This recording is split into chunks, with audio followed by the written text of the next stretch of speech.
பரிசுத்த நாமத்துக்கு மகிமை உண்டாவதாக. Glory be to the holy name of the Lord. யோபுவின் சரித்திரம் 10ஆம் அதிகாரம் 17ஆம் வசனத்தை வாசிப்போம். Book of Job chapter 10 verse 17. யோபு 10:17. நீர் உம்முடைய சாட்சிகளை எனக்கு விரோதமாய் இரட்டிக்க பண்ணுகிறீர், என்மேல் உம்முடைய கோபத்தை அதிகரிக்க பண்ணுகிறீர், போராட்டத்தின் மேல் போராட்டம் அதிகரிக்கிறது. கர்த்தருடைய பரிசுத்த நாமத்துக்கு மகிமை உண்டாவதாக. Glory be to the holy name of the Lord.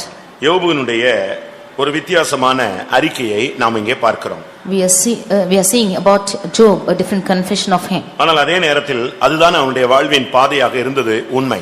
But in other words we can say in reality that it was his path. அவன் போய்க் கொண்டிருந்த பாதையை, அவன் அனுபவித்த சூழ்நிலையை அவன் அவ்விதமாகவே வெளியரங்கமாக பேசுகிறான். The situation that he is going through and the path he was going through, he was describing by these words. ஆனால் ஒரு உத்தமன் இப்படி அறிக்கை செய்யலாமா? But can an upright person confess like this? ஒரு சன்மார்க்கன் இப்படி அறிக்கை செய்யலாமா? Can a just person confess like this? தேவனுக்கு பயந்த மனிதன் இப்படி அறிக்கை பண்ணலாமா? Can one who really fears God, can he confess பொல்லாப்புக்கு like this? விலகுகிற மனிதன் இப்படி அறிக்கை செய்யலாமா? One who is departing from evil, can he confess like this? நம்மில் அநேகர் இப்படி எல்லாம் நாம் கேட்போம். We can ask such questions. ஒரு விசுவாசி இப்படி பேச முடியுமா? Can a believer speak like this? இப்படி பேசலாமா? Can he speak like this? பேசக்கூடாது. Should not. ஒரு ஊழியக்காரர் இப்படி பேசலாமா? Can a servant of God speak like this? பேசக்கூடாது. He should not speak. இப்படி எல்லாம் நாமே கேள்விகளும் பதிலும் எழுப்பிக் கொள்ளக்கூடிய ஒரு பாதைகளிலே நாம் செல்லுகிறோம். We are going through different paths wherein we are asking questions and answers to it. அங்கே உத்தமன், சன்மார்க்கன், தேவனுக்கு பயந்தவன், பொல்லாப்புக்கு விலகினவன், இந்த சப்ஜெக்ட் கிடையாது.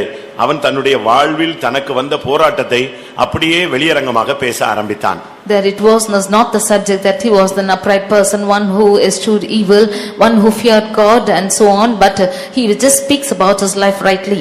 வாழ்க்கை அவனுக்கு போராட்டமாக இருந்தது. His life was full of struggles.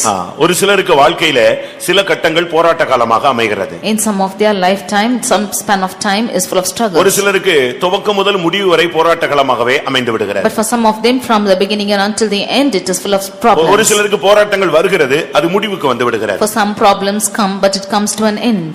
இப்படி எல்லாம் பல பாதைகளிலே நாம் நம்முடைய வாழ்க்கையிலே போய் கொண்டு வருகிறோம். Like this we are in our life going through different paths. ஆனால் யோபுவினுடைய வாழ்க்கையிலே ஒரு குறிக்கப்பட்ட காலம் வரை அவனுக்கு போராட்டங்களே இல்லை. But in the life of Job there were no problems for him till a certain extent. அப்படிப்பட்ட போராட்டங்கள் அவனுக்கு வந்தபோதும் அதை அவன் சுலபமாக எதிர்கொண்டான், மேற்கொண்டான். Even when he had to face problems, he easily did overcome them. ஆனால் ஒரு குறிக்கப்பட்ட காலம் வந்த பொழுது அவனுக்கு கர்த்தர் ஒரு குறிக்கப்பட்ட காலங்களை போராட்டத்தின் காலங்களாக அனுமதித்தார். But when a particular time came, the Lord admitted a particular period of time to be a day of problems. அருமையானவர்களே, இந்த காலை வேளையிலே இந்த ஆராதனையிலே வந்திருக்கிற உங்களை நோக்கி தேவனுடைய வார்த்தை, உங்களுக்கு இந்த காலம் எப்படிப்பட்ட காலமாக இருக்கிறது? Dear beloved, the word of God which is coming to you this morning is, how is this period of time is for you? ஒன்றை நீங்கள் புரிந்து கொள்ள வேண்டும், ஒவ்வொன்றுக்கும் ஒரு காலம் உண்டு. One thing you should understand, there is time and span for everything. பிரசங்கியின் புத்தகம் 3ஆம் அதிகாரத்திலே பார்க்கும் பொழுது ஒவ்வொன்றுக்கும் ஒரு காலம் உண்டு என்று அவன் சொல்லுகிறான். When we read in Ecclesiastes chapter 3, we see he's saying that there is a time and season for everything. இப்படி சீசனை பத்தி அவன் பேசும் பொழுது அங்கே 28 சீசனை சொல்றான். When he speaks of such seasons, he tells of 28 of them. 28 காலங்கள் அவனுக்கு ஒரு மனிதனுக்கு வருகிறது. There are 28 seasons coming to a man. பிறக்கிறதுக்கு ஒரு காலம், இறக்கிறதுக்கு ஒரு காலம், இப்படி ஒவ்வொன்றுக்கும் ஒவ்வொரு காலம் உண்டு. நம்ம ஆளுங்க எல்லாம் சொல்லுவாங்க நல்ல நேரம் கெட்ட நேரம்னு. அதே மாதிரி இவன் ஒரு ரெண்டே வார்த்தையில முடிக்காம 28 காரியத்தை சொல்லுகிறான். As our people will say of good and bad times, he is saying of 28 things, a time to be born and time to die and so on. இதை குறித்து பிரசங்கி இன்னொரு இடத்துல சொல்லும் பொழுது, About this when Ecclesiastes says in another place, இந்த சமயம் தேவ செயல் என்று அவர் சொல்லுகிறார். he is saying time and chance. பிரசங்கி 9ஆம் அதிகாரம் 11ஆம் வசனத்தின் கடைசி பகுதியை பார்க்கும் பொழுது, Ecclesiastes chapter 9 verse 11, the last portion. அவர்கள் எல்லாருக்கும் சமயமும் தேவ செயலும் நேரிட வேண்டும். But time and chance happeneth to them all. அப்படியானால் இதிலிருந்து என்ன விளங்கிக் கொள்கிறோம்? ஒவ்வொரு பிரச்சனைக்கும் இல்லாவிட்டால் ஒவ்வொரு பாதைகளுக்கும் ஒவ்வொரு நேரம் உண்டு. From this what do we understand? There is a time and chance for every problem. ஆனா என் பிரச்சனைக்கு டைமே இல்லையே, போயிட்டே இருக்கே அப்படி நீங்க கேட்கலாம். But you might say that the time is not there for my problem, it's going on. ஆனால் வேதம் என்ன சொல்லுகிறது? But what does the word of God say? உன்னுடைய நம்பிக்கை வீண் போகாது, எல்லாவற்றுக்கும் முடிவு உண்டு. Your hope shall not fail and there is an end for everything. யோபு 7ஆம் அதிகாரம் 1ஆம் வசனத்தை பார்க்கும் பொழுது, In Job 7 chapter verse 1, when we read, பூமியிலே போராட மனுஷனுக்கு குறிக்கப்பட்ட காலம் உண்டல்லவோ? is there not an appointed time to man upon earth? இந்த உலகத்துல போராடுறதுக்குன்னு ஒரு காலம் அவனுக்கு குறிக்கப்பட்ட டைம் வச்சிருக்கிறார். There's an appointed time or set time for struggle to man. இத்தனை வயசுல அவனுக்கு போராட்டம் உண்டு. At this age he will have such problems. வேலை ஸ்தலங்கள்ல அவனுக்கு போராட்டங்கள் உண்டு. In your work spots you will have such problems. இப்படி பலவிதமான போராட்டங்களிலே அவனுக்கு ஒரு குறிக்கப்பட்ட காலத்தை கர்த்தர் வைத்திருக்கிறார். And in such problems the Lord has set an appointed time. ஆனால் இதே யோபு தான் சொல்லுகிறான், போராட்டத்தின் மேல் போராட்டம் எனக்கு அதிகரிக்கிறது. And the same Job is saying that the problems are increasing upon it. போராட்டம் வரலாம். Problems might come. ஒரு குறிக்கப்பட்ட காலம்னா சரி, அது வரைக்கும் பல்ல கடிச்சிரலாம். For certain time means you can just bite your teeth. இப்போ உங்களுக்கு ஒரு போராட்டம் வருதுன்னு வெச்சுக்கொள்ளுங்களேன். If there's a problem coming for you. இன்னும் ஒரு 6 மாசத்துக்கு இப்படி இருக்கும் அப்படினு சொல்லுவான். ஜோசியக்காரன் சொல்லுவான். And the enchanter will say that there will be 6 months existing. 6 மாசம் கழிச்சு திருப்பி அது அப்படியே இருக்கும். After 6 months it will prolong. உடனே அவன் திருப்பி பார்த்துட்டு சொல்லுவான், இது அது சரியில்லை இது சரியில்லை, இன்னும் ஒரு 2 வருஷம் சொல்லி உன்னை அனுப்பி விட்டுருவான். Again he will say that this is not right and that's not right and say for the next 2 years. ஆனா நீங்க என்ன செய்வீங்க? சரி இன்னும் 2 வருஷம் பல்ல கடிக்கலாம்னு யோசிப்பீங்க. So again you will be waiting till the 2 years are passed. இங்க யோபு சொல்லுகிறாரு, மனுஷனுக்கு பூமியிலே போராட ஒரு குறிக்கப்பட்ட காலம் உண்டு அல்லவா? Here Job says that there is an appointed time for man upon the earth. சரி போராட்டம் என்றால் நான் சகிச்சு போராட்டத்தின் மேல் போராட்டம்னா என்ன பண்றது? If it is problems I can endure. If it is increasing what can I do? நம்ம விசுவாசிகள் கூட இந்த கால நேரத்துல ரொம்ப நம்புறாங்க. Even our believers are believing on these times and chances. யாராவது சொல்லிடுவான், இன்னும் கொஞ்ச காலத்துல உனக்கு பிரைட்னஸ் வருதுன்னு, அதை நம்பிக்கிட்டே வேலைக்கு போகாம கூட உட்கார்ந்துக்குவான். Somebody will say that there will be brightness in a few days and believing on it he will not go for his job but stay inside. நான் ஊழியத்துக்கு வரும்போது எங்க வீட்டுல கொஞ்சம் பிரச்சனையான ஒரு சூழ்நிலை. When I came to ministry there was a problems and situation. நல்லா இருந்த ஃபேமிலி அப்படியே கொஞ்சமா அசைய ஆரம்பித்தாங்க. The family which was in good state began to shake. ஒரு நிரந்தரமான வீடு வாசல் இல்லாமல் அலைய ஆரம்பித்தோம். We did not have a permanent residence and were roaming about. Court case வறுமை பிரச்சனை எல்லாம் ஒரே அடிதடி பிரச்சனையிலேயே போயிட்டு இருந்துச்சு. Going on from court and case and poverty and problems and going on like this. எப்ப என்ன நடக்குனே தெரியாத ஒரு கொஞ்ச நாள் ஓடிட்டே இருந்துச்சு. As to what is not going to was going to happen is not known and times were going on. இந்த கேப்ல கர்த்தர் என்னோட பேசி நீ வான்னு என்னைய பிடிச்சு இழுத்துக்கிட்டே இருந்தார். At this time the Lord was speaking to me and calling me to come. நானும் இப்ப கிளம்புற time. It's what time that I had to set out. அப்ப எங்க அண்ணா வந்தாரு. And my brother came. என்கிட்ட பேசினாரு. He spoke to me. வீட்ல வறுமையா இருக்குன்னு கிளம்புறியா? Because it is poverty at home, are you going out? எதுக்காக நீ புறப்படுற? Why are you going? இல்ல நான் கர்த்தருக்காக சேவை செய்ய புறப்படுறேன். I said no, I'm going to serve the Lord. இல்ல நல்ல வீடு இல்ல நீ கிளம்புற. You are going out because we have no good நல்ல house. வசதி இல்லன்னு நினைக்கிற. You think we have no good facility. அங்க போனா நல்லா இருக்கலாம்னு நினைச்சு நீ போற. You think if you go there you can be good. ஜோசியக்காரன் என்கிட்ட சொல்லி இருக்கான், இன்னும் கொஞ்ச நாள்ல என் லெவல் டெவலப் ஆயிரும்னு சொல்லி இருக்கான். The enchanter told like this that after some days the life will be developed. எனக்கு இத்தனை வயசு ஆகும்போது என் வீட்ல கார் நிக்கும்னு அவன் சொல்லி இருக்கான். When I am so many years old then there will be car in my house, he said. இவ்வளவு நாள் கஷ்டப்பட்டோம், இன்னும் கொஞ்ச நாள் தான், இன்னும் நான் கொஞ்ச நாள்ல டெவலப் ஆயிருவோம், நம்ம ஃபேமிலி டெவலப் ஆயிரும், நீ போகாதன்னு சொன்னார். All these days we suffered and then after a few days our family will be developed and will be in good facility to not go. இந்த டெவலப் நான் இப்ப எதிர்பார்க்கவே இல்ல. I said I do not expect such development. என்னைய கூப்பிடுறாரு, நான் போய் ஆகணும். He's calling me, I should go. நான் போகலன்னா நான் இருக்கிற வரைக்கும் இந்த தரத்தரமா நிச்சயாது போகவோ செய்யாது. If I don't go, this poverty also will not leave this house. அவர் சொன்னது, இன்னும் கொஞ்ச நாள்ல நான் கார் வாங்கிடுவேன், நீ அப்போ யோசிப்ப என்ன பண்றது, நல்லா ஆயிட்டாங்களே நம்ம போய் ஊழியத்துல சிக்கிட்டோமேன்னு யோசிப்பாயின்னு சொன்னார். And he said in a few days that we will get a car, therefore you will go to the ministry and think after some time. நம்ம விசுவாசிகள் மாதிரி எல்லாம் பேச மாட்டாங்க, அவங்க ரொம்ப டிஃபரெண்டா பேசுவாங்க.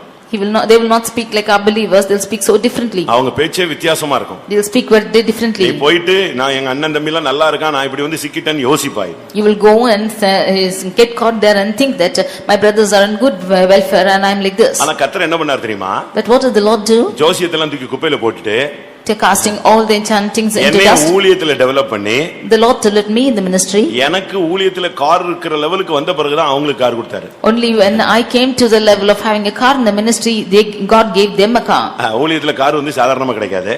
There's no great thing for us to have car in the ministry. ஒரு லிமிட் தாண்டிலாம் வந்துதான் ஒரு 15 வருஷம் அதுக்கு பிறகு தான் அதே லெவலுக்கு நான் ஏறி வந்த பிறகு தான் இவங்களை ஏறதுக்கு படியே கொடுத்தாரு. After 15 years crossed by that I got the car in the ministry, the Lord admitted them to go ahead. எதுக்கு இதல சொல்றேன்னு சொன்னா, why I tell this, நம்மெல்லாம் ஆண்கள்லாம் ஒரு சிலர் இந்த காலம் நேரம்லாம் பார்த்துக்கிட்டே அலையறாங்க.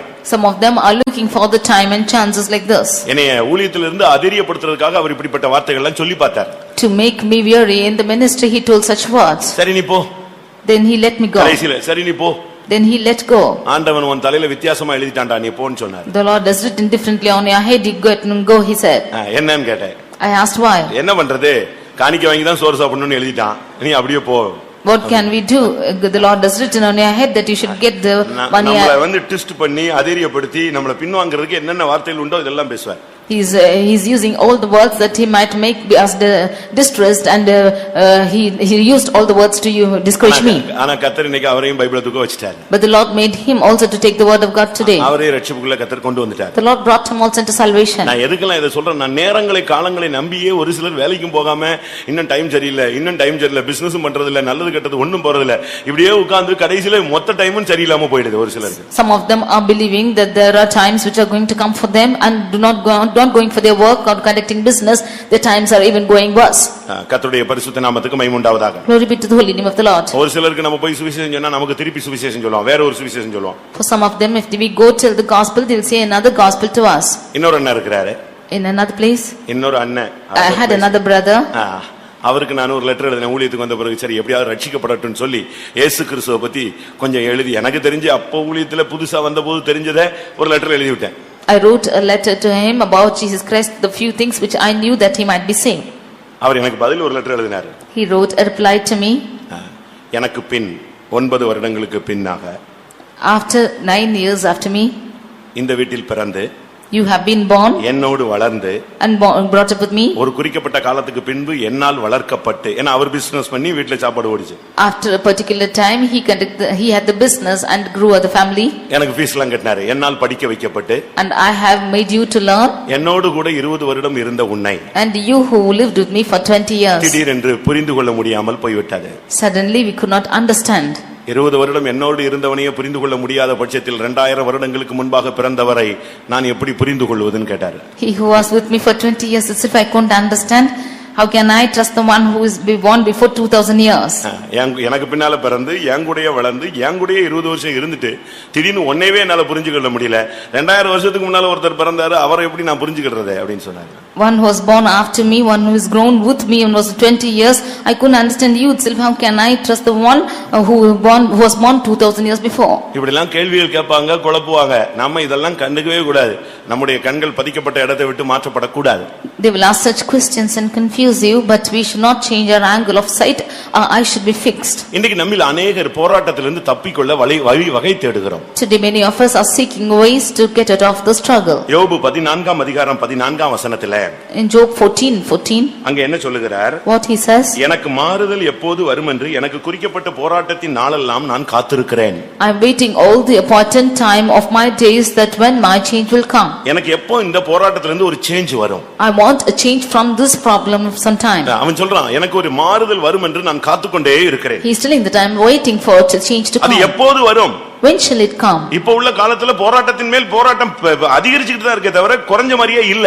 Now the problems keep increasing upon its increase, and it's never going on decrease. ஒன்றை நீங்கள் புரிந்து கொள்ள வேண்டும். One thing you should understand. போராட்டம் அதிகரிக்கிறது என்றால் நாமும் அதிகரிக்க வேண்டிய சில 3 காரியங்கள் இருக்கிறது. If there are problems which are increasing, there are 3 things which we have to increase on. தண்ணியோட லெவல் கூட கூட உன்னுடைய நீச்சலுடைய வேகமும் கூடிக்கொண்டே இருக்க வேண்டும். When the level of water increases, your in terms of swimming also should increase. முழங்கால் அளவு தண்ணி இருக்கும் பொழுது நீ நீச்சல் அடிக்க வேண்டிய அவசியம் இல்ல. ஈஸியா நீ கிராஸ் பண்ணி போயிட்டே இருக்கலாம். If there's knee level water, there's no need for you to swim. You can easily cross over. தண்ணீருடைய அந்த தன்மை கூடும்போதுதான் உன்னுடைய நீச்சலுடைய வேகமும் கூட வேண்டும். But when the level of water is increasing, your swimming also should increase. அதுபோல போராட்டத்தின் மேல் போராட்டம் அதிகரிக்கும் பொழுது நாம் போக வேண்டிய 3 பகுதிகளை உங்களுக்கு முதலாவது சொல்லுகிறேன். But when problems keep on its increase, I tell of 3 things which we have to go through.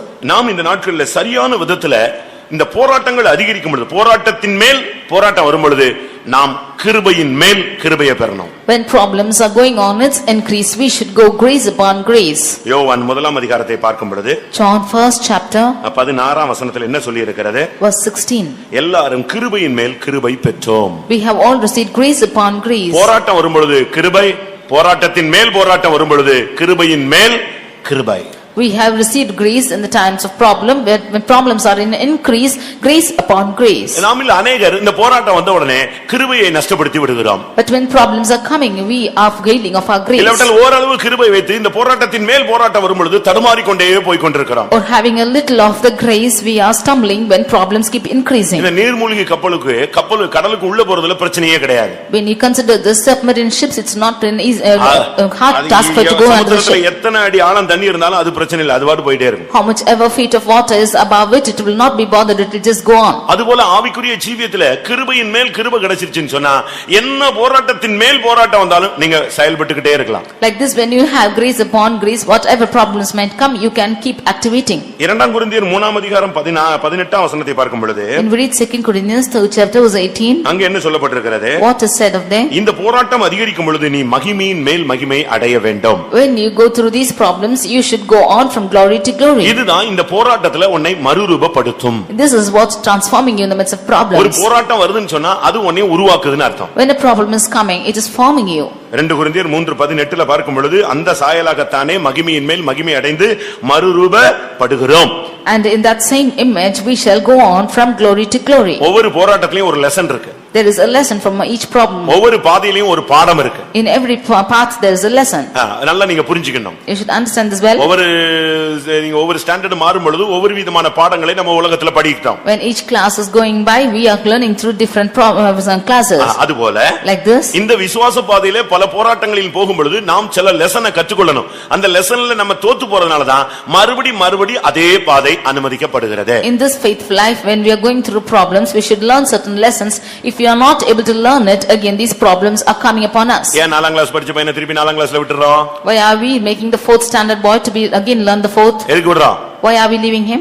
அவன் அதுல என்ன செய்யல, கற்று தேரவில்லை. He has still not learnt and excelled. அப்ப போராட்டத்திலே கர்த்தர் நம்மளை விட்டுட்டு வேடிக்கை பார்க்கறாரா? Therefore is the Lord looking upon us, living in the problems? It's not so. நீங்கள் அந்த போராட்டத்தில் இன்னும் ஜெயிக்கவில்லைன்னு அர்த்தம். It means you have not overcome this problem.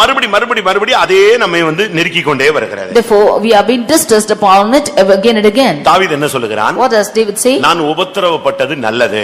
It is good that I am distressed. அதனால் உம்முடைய பிரமாணங்களை நான் கற்றுக்கொள்கிறேன். Because of that I have learnt thy commandments. உபத்திரவத்தின் மத்தியிலே நான் ஒரு பாடத்தை கற்றுக்கிட்டேன்னு சொல்றான். In the midst of tribulations I have learnt a lesson, he says. ஒரு சிலர்லாம் காசை மதிக்க மாட்டாங்க. Some of them will not value money. அது பாட்டுக்கு செலவழிப்பான்.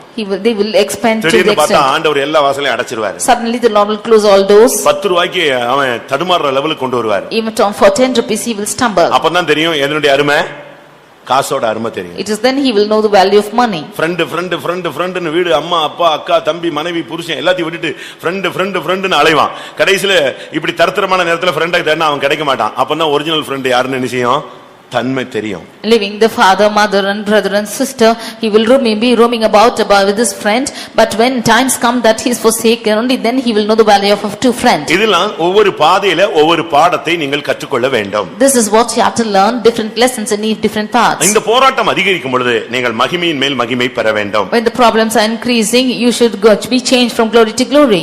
நீங்கள் போராட்டம் அதிகரிக்கும் பொழுது, பாடுகளுக்குள்ள போகும் பொழுது, அந்த எக்கால பாடுகள் இனி ஒரு மகிமைக்கு ஒப்பிடத்தக்கவைகள் அல்ல. When you go through sufferings, the glory which is kept for you is not comparable to the problems which you are making today. மகிமையின் மேல் மகிமை பெறும் பொழுது இந்த போராட்டத்தின் மேல் போராட்டத்தை நாம் ஜெயிக்கிறோம். When you go on from glory to glory, we overcome these problems upon problems. இல்லாவிட்டால் போராட்டத்தின் மேல் போராட்டம் அதிகரிக்கும் பொழுது நாம் தாக்கு பிடிப்போம். But when problems are increasing, we will endure them. அந்த கிருபையின் மேல் கிருபை வரும் பொழுது இந்த போராட்டத்திலே நாம் நிலை நிற்போம், நாம் விழுந்து போக மாட்டோம். When the grace upon grace comes, we will be enduring and the problems will not fall. மூன்றாவது நமக்கு தேவை என்ன? Thirdly, what do we need? 84ஆம் சங்கீதத்துல பார்க்கும் பொழுது Psalm 84. நாம் பலத்தின் மேல் பலன் அடைய வேண்டும். We should attain strength upon strength. அதுக்குள்ள தான் போராட்டம் வரும் பொழுதெல்லாம் ஆவியில் நிரம்புங்க, அந்நிய பாஷை பேசுங்க, தேவனோடு பேசுங்க, ஜெபியுங்க, உபவாசம் போடுங்க. இதெல்லாம் எதுனா பலத்தின் மேல் பலன் அடைந்து இந்த போராட்டத்திலே சிக்கி உன்னுடைய நன்மை இழந்து போகாமல் நீ தேவசந்நிதியிலே வந்து சேர வேண்டும். That is why in times of trouble we ask you to get filled in the spirit and go on from strength to strength, and when the times of trouble that you might escape all these. இந்த போராட்டத்திலே நீ சிக்கி மூழ்கி விட கூடாது. That you might not be immersed in the problems. போராட்டம் ஒரு சுழல். Problems are இந்த சுழல் நீர் சுழல் மாதிரி அது ரவுண்ட் அடிக்கும். நீங்க பாத்தீங்கன்னா அதுல சிக்கினா எவ்வளவு பெரிய ஆள் கூட மாட்டிக்கும்.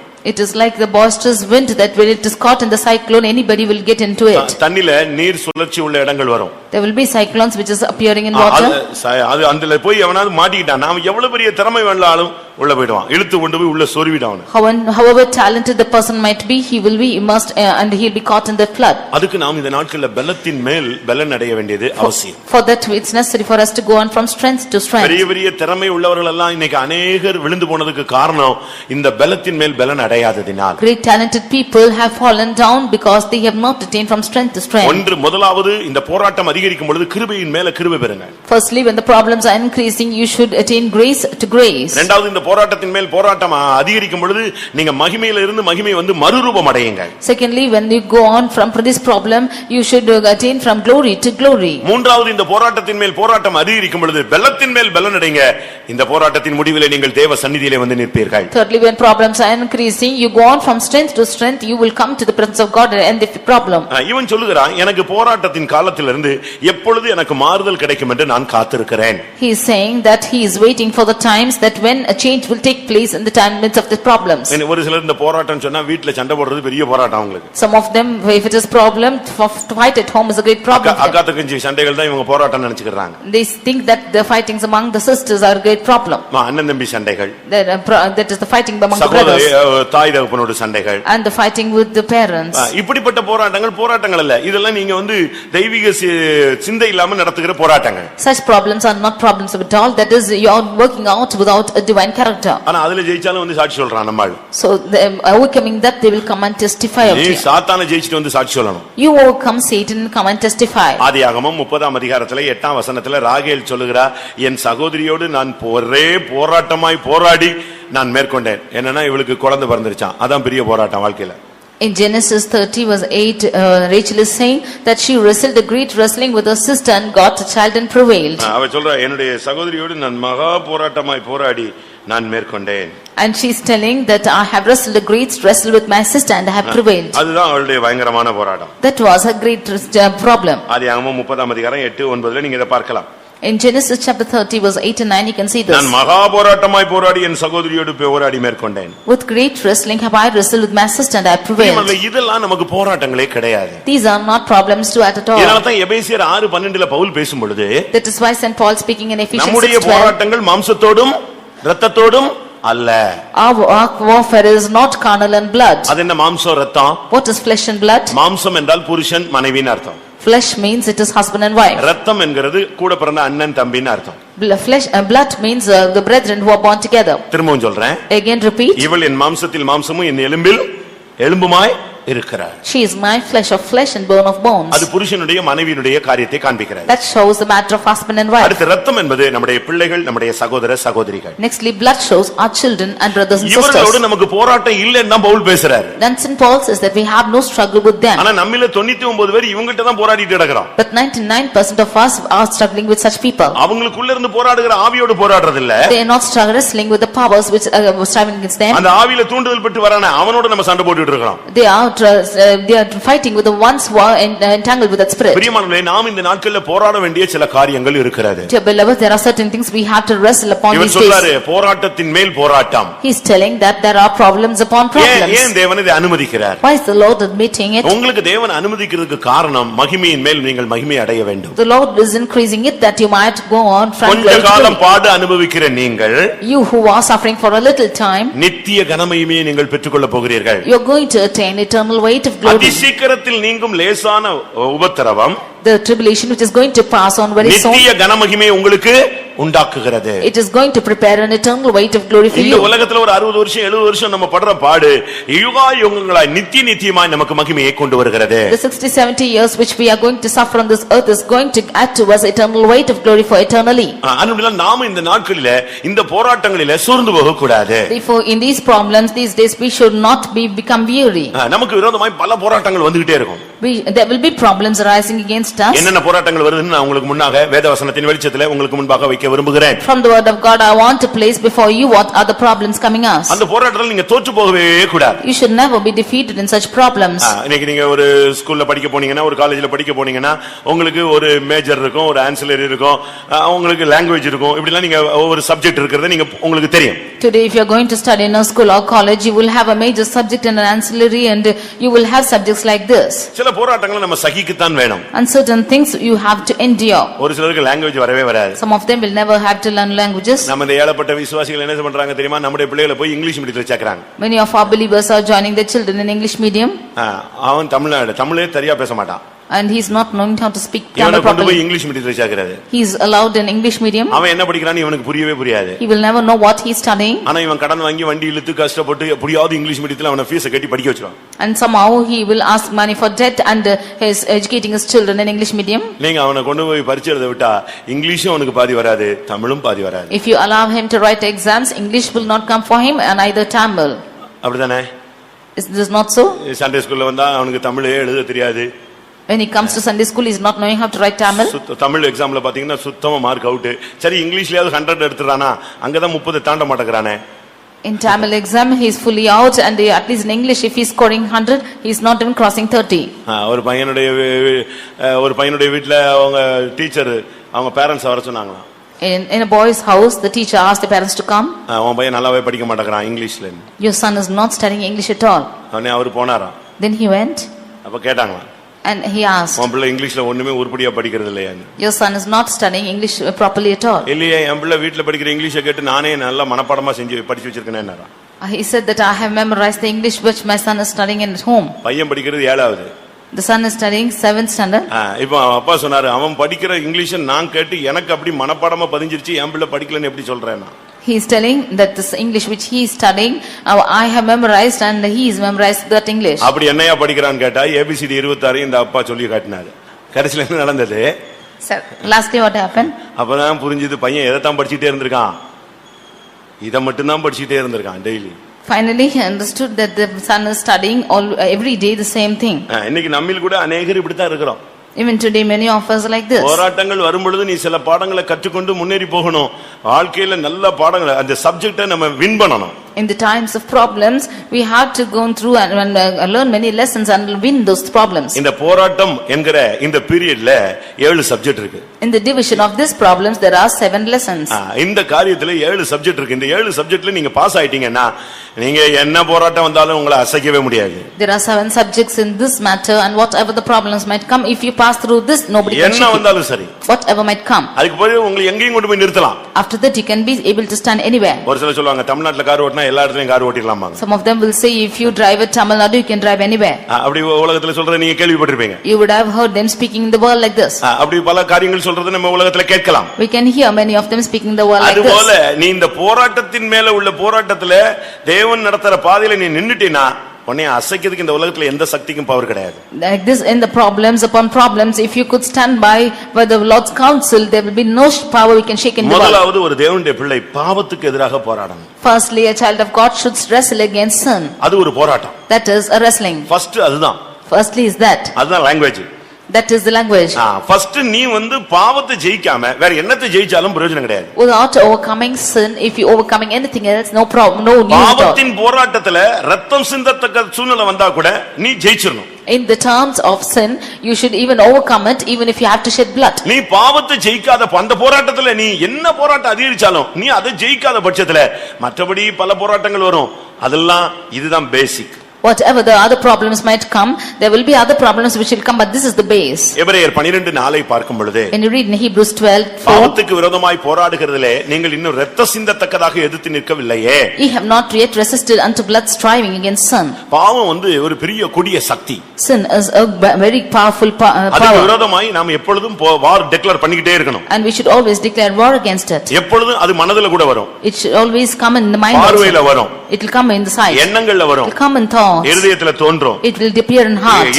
சரீரத்துல தூண்டுதலை உண்டாக்கும். And it will trigger your body. இது வெளிய இருந்து வரணும்னு இல்ல, எங்கே இருந்து கிளம்பும், உள்ளுக்குள்ளே இருக்கும். It is not necessary to come out from outside, but it will always be inside. உன்னுடைய சரீரமே உனக்கு பெரிய சத்துருவா மாறிடும். Your body itself will become your greatest enemy. உன் மைண்ட போட்டு ஆபரேட் பண்ணும். It will operate your mind. உன்னை கண்ட்ரோல் பண்ண விடாதபடி உன்னை மிஞ்சும் அது. It will exceed that, it will not control yourself. நீ ஃபர்ஸ்ட் இந்த போராட்டத்தை நீ ஜெயிச்சாதான் நீ கிறிஸ்தவன். If you overcome this struggle, you are a Christian. இத ஜெயிக்காம நம்ம பைபிள் தூக்கிட்டு என்னெல்லாமோ சாதனை பண்ணி ரோட் பிரசங்கம் பண்ணாலும் ஒண்ணுமே காரியம் ஆகாது. Without overcoming this, we taking the word of God and preaching in every street, it's of no use. முதல்ல இந்த போராட்டத்துல நீங்க ஜெயிச்சு ஜெயிச்சு பாருங்க. Firstly, you should overcome this problem. ஆவிக்குரிய தேவனுடைய ஜனங்கள் இந்த நாட்கள்ல சரியான விதத்துல வாழ்க்கையில முன்னேற முடியாக இந்த போராட்டத்தை நீங்க ஃபர்ஸ்ட் வின் பண்ணணும். Spiritual children of God, in order to rightly when you should overcome this struggle.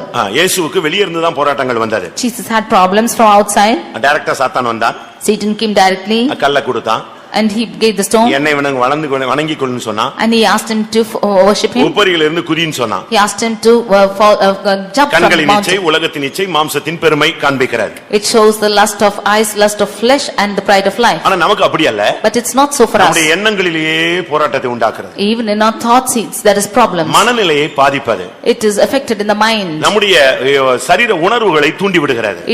It is triggering the feelings of a body. இத வின் பண்ண முடியாத ஒரு கட்டத்துல தான் பவுல் புலம்ப ஆரம்பித்தார். Not able to win in his body, Paul is really நிர்பந்தமான மனுஷன் நான். I am a desperate man. யார் என்னை இந்த மரண சரீரத்தினின்று விடுதலையாக்குவார்? Who shall deliver me from this body of sin?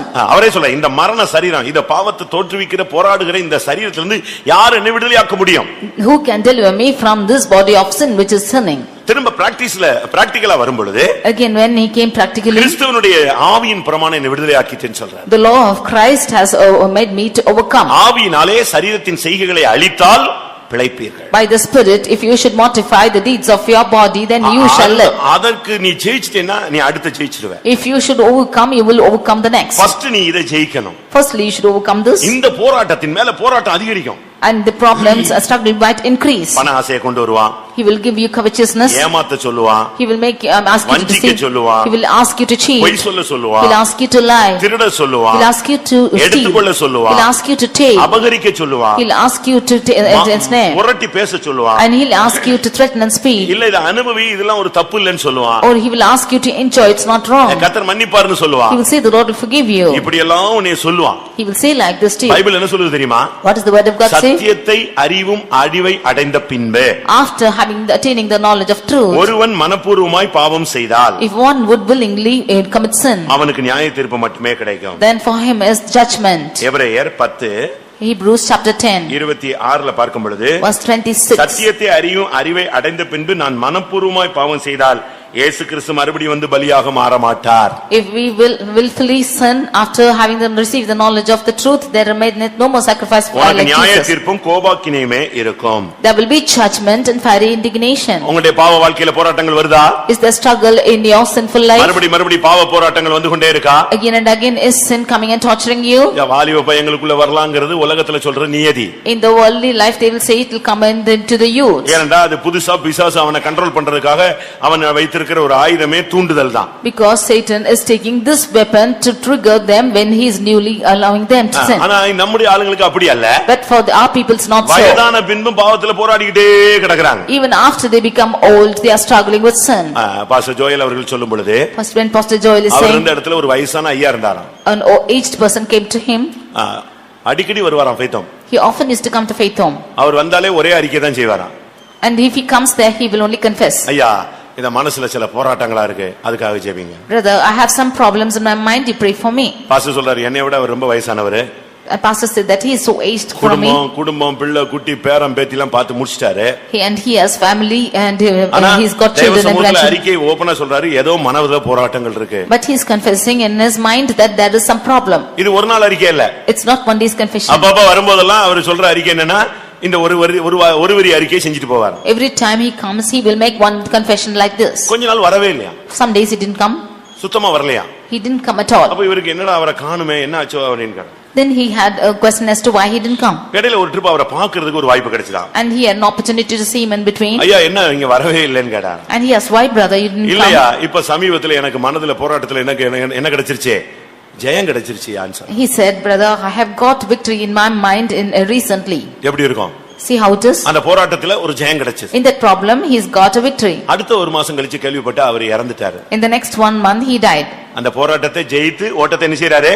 முடிக்கிறார். He overcame the struggle and ended his race. அதனால நம்ம எல்லாரும் பார்த்தா இந்த பூனையும் பால் குடிக்குமா அப்படினா உட்கார்ந்திருப்போம். Therefore we all looking like cats which will drink even அது பாலும் குடிக்கும், காபியும் குடிக்கும், எல்லாமே குடிக்கும். It will drink milk and coffee and everything. இவங்க இப்படி செஞ்சிருப்பாங்களா, இவங்க இப்படி பேசுவாங்களா, இவங்க இப்படி நடப்பாங்களா அப்படிலாம் நம்ம வந்து ஆச்சரியக்குரிய எழுப்பி வச்சு உட்கார்ந்திருப்போம். We will ask a marvelous question as to whether they would have done like this or they were spoken like this. ஒவ்வொருவருக்குள்ள தான் தெரியும் அந்த போராட்டத்தினுடைய தாக்குதல் எப்படி இருக்குன்னு உங்களுக்கே நீங்க புரிஞ்சு கொள்ளுங்க. But only the individual can understand and you can understand for yourself how the attack of the problem is. ஜெயிக்கணும்னா சரியான ஒரு அபிஷேகம் இல்லனா ஒண்ணுமே பண்ண முடியாது. If you should overcome this, if you do not have a right anointing, you cannot do this. கிருபையை நீங்க வாங்கணும். You should receive grace upon grace. பலத்தின் மேல பலன், அபிஷேகத்திலேயே நீங்க வரணும். அப்பதான் ஆவியினால் சரீரத்தின் செய்கைகளை அழித்து மாம்சத்தின் போராட்டங்களை நீங்க ஜெயிக்க முடியும். You should receive the strength after strength, because by the spirit alone you can endure or destroy the works of flesh. இரண்டாவது பொல்லாத ஆவிகளோடு போராட்டங்கள். Secondly, you have struggled with evil spirits. எபேசியர் 6:12 பார்க்கும் பொழுது Ephesians 6:12 துரைத்தனங்களோடும் அதிகாரங்களோடும் with principalities and powers, இப்பிரபஞ்சத்தின் அந்தகார லோகாதிபதிகளோடும் வானமண்டலங்களில் உள்ள பொல்லாத சேனைகளோடும் with the rulers of the darkness of this world and spiritual weakness in high உங்களுக்கு places. போராட்டம் உண்டு. You have wrestling. பயங்கரமான பொல்லாத ஆவிகள் இந்த கடைசி நாட்கள்ல உண்டு. A great evil powers are existing these last days. நீங்க எல்லாமே செய்வனன்னு எடுத்துற கூடாது. You should not think everything for witchcraft. ஒண்ணே நீங்க புரிந்து கொள்ளணும். One thing you should நீங்க understand. பைபிள் எடுத்த உடனே உனக்கு ஆப்போசிட்டா ஒரு எதிர்க்கட்சி எழும்பிடுவான், பிசாசு எழும்பிடுவான். From the day you take the word of God, then Satan will always be resisting you. ஒரு பிரசங்கம் கேட்டா நீ அதுக்கு சமர்ப்பிக்கும் பொழுது அதுக்கு விரோதமா ஒரு ஆவி எழும்பும். If you are surrendering yourself for a message, there will be a spirit rising ஒரு against it. பிரதிஷ்டை பண்ணினா அதை உடைக்கிறதுக்கு ஒரு ஆவி எழும்பும். If you make a consecration, there will be another spirit rising to break it. நீ தேவ சமூகத்துல ஒரு முடிவு எடுக்கறேன்னா அதுக்கு விரோதமா ஒரு ஆவி எழும்பும். If you make a decision in the presence of God, there will be a spirit working against that. இதெல்லாம் செய்வன கிடையாது. It's not witchcraft. நீ நல்லா இருக்கிறது அவனுக்கு பிடிக்காது. He does not like you to நீ be வாழ்க்கையில good முன்னேறது அவனுக்கு பிடிக்காது. He does not want you to progress in your life. இன்னொன்னு இருக்கு. One thing is there. அது நம்முடைய விரோதமான சக்திகள், மனிதர்கள் நமக்கு விரோதமாக பல ஆவிகளை ஏவி விடுதல். Some of them people of this world are rising those powers against us. அதனால எல்லாத்துக்குமே நீங்க வந்து பிசாசு குறை சொல்லிட கூடாது. நீங்க கூட சில நேரத்துல தவறு செஞ்சிருவீங்க. You should not blame Satan for all this. You are also making mistakes. ஒரு இடத்துல பிசாசு உட்கார்ந்து அழுததாம். In one place Satan was crying. என்னன்னு கேட்டாங்களாம். They asked why? ஏன் அழுதுகிட்டு இருக்கேன்? Why are you crying? அப்ப அது சொல்லுச்சாம். Then it replied, இந்த பெந்தேகோஸ்காரன் எல்லாத்தையும் செஞ்சிடறான், கடைசில யாருன்னு பிரச்சனைன்னு கேட்டா என்னைய பேரை சொல்றான்னு சொல்லி. these Pentecostal people are doing everything and finally asking what the problem is. He is blaming me. இவன் இச்சையை கட்டுப்படுத்த முடியாம, கோபத்தை கட்டுப்படுத்த முடியாம, தன்னை கட்டுப்படுத்த முடியாம, ஆசைகளை கட்டுப்படுத்த முடியாம, மிஞ்சி மீறி திமிரி எல்லாம் செஞ்சுட்டு கிளாஸ்ல சொல்றது என்னது? பிசாசுக்கு இடம் கொடுத்து விட்டேன் அப்படிங்கிறான். கடைசி ஏன் பேரை தான் சொல்றான். He is not able to control his lusts and affections, and he is transgressing everything and sinning, and finally saying Satan has deceived me. நம்முடைய சுயத்திலே நாம பெரிய தவறுகளை செய்றோம். Even in ourselves we commit great mistakes. மிஞ்சின கர்மங்கள்ல தலையிட்டுறோம். We are interfering in great பெரிய matters. காரியங்கள்ல தலையிட்டுறோம். We are interfering in greater problems. ரொம்ப நம்ம கவனமா இருக்க வேண்டிய ஒரு நேரம் இதுதான். This is the time when we have to be very ஆனா careful. அதே நேரத்துல இந்த பொல்லாத ஆவி எந்த ரூபத்துல வந்தாலும் அதை பகுத்தறிந்து நீங்க ஆவியில போராடணும். But at the same time, whatever this form, this evil spirit is coming, you should examine it and resist it. உன் தொழிலையோ, உன் ஆவிக்குரிய வாழ்க்கையிலயோ, உன்னுடைய எந்த பிள்ளைகளுக்குள்ளேயோ, புருஷனுக்குள்ளேயோ, மனைவிக்குள்ளேயோ இந்த ஆவிகள் தலையெடுக்க ஆரம்பித்தால் அபிஷேகத்துல நீங்க எதிர்த்து நின்று இந்த ஆவிகளை போராடி ஜெயிக்க வேண்டும். In your house, in your business, and your husband, and to your wife or your children, if this spirit is striving against them, then you should resist these powers and just put off his head. இந்த போராட்டத்தில் நீங்க நிச்சயமா போராடணும். ஏன்னா இது உங்களுடைய பர்சனலா உள்ள தாக்குதல். You should definitely wrestle against them because this is your personal attack. ஒன்னு உன்னுடைய மாம்சத்துல இல்லாவிட்டால் உன்னுடைய ஜீவியத்துல உள்ளது, மற்றொன்று உன் குடும்ப சம்பந்தப்பட்ட காரியம். One thing is in your flesh and in your life, and nextly it is compared to your families. உன் தொழில்ல ஏதாவது ஒரு போராட்டம் இருக்கா, உடனே முழங்கால போடு. Is there a problem with your business? Immediately kneel down. உங்களுடைய வேலை ஸ்தலத்துல பிரச்சனை இருக்கா, முழங்கால போடுங்க. Is there a problem with your work spot? You immediately kneel down. உடனே நீங்க முழங்கால போட்டு இந்த போராட்டம் மேல் அதிகரிக்க முடியாதபடி அதை அப்படியே பிரேக் பண்ணணும். You immediately kneel down and you break this power that it should not increase அந்த the problem. கொந்தளிக்கிற கடலை பார்த்து இயேசு சொன்னார், இறையாதே, அமைதலாய் இரு.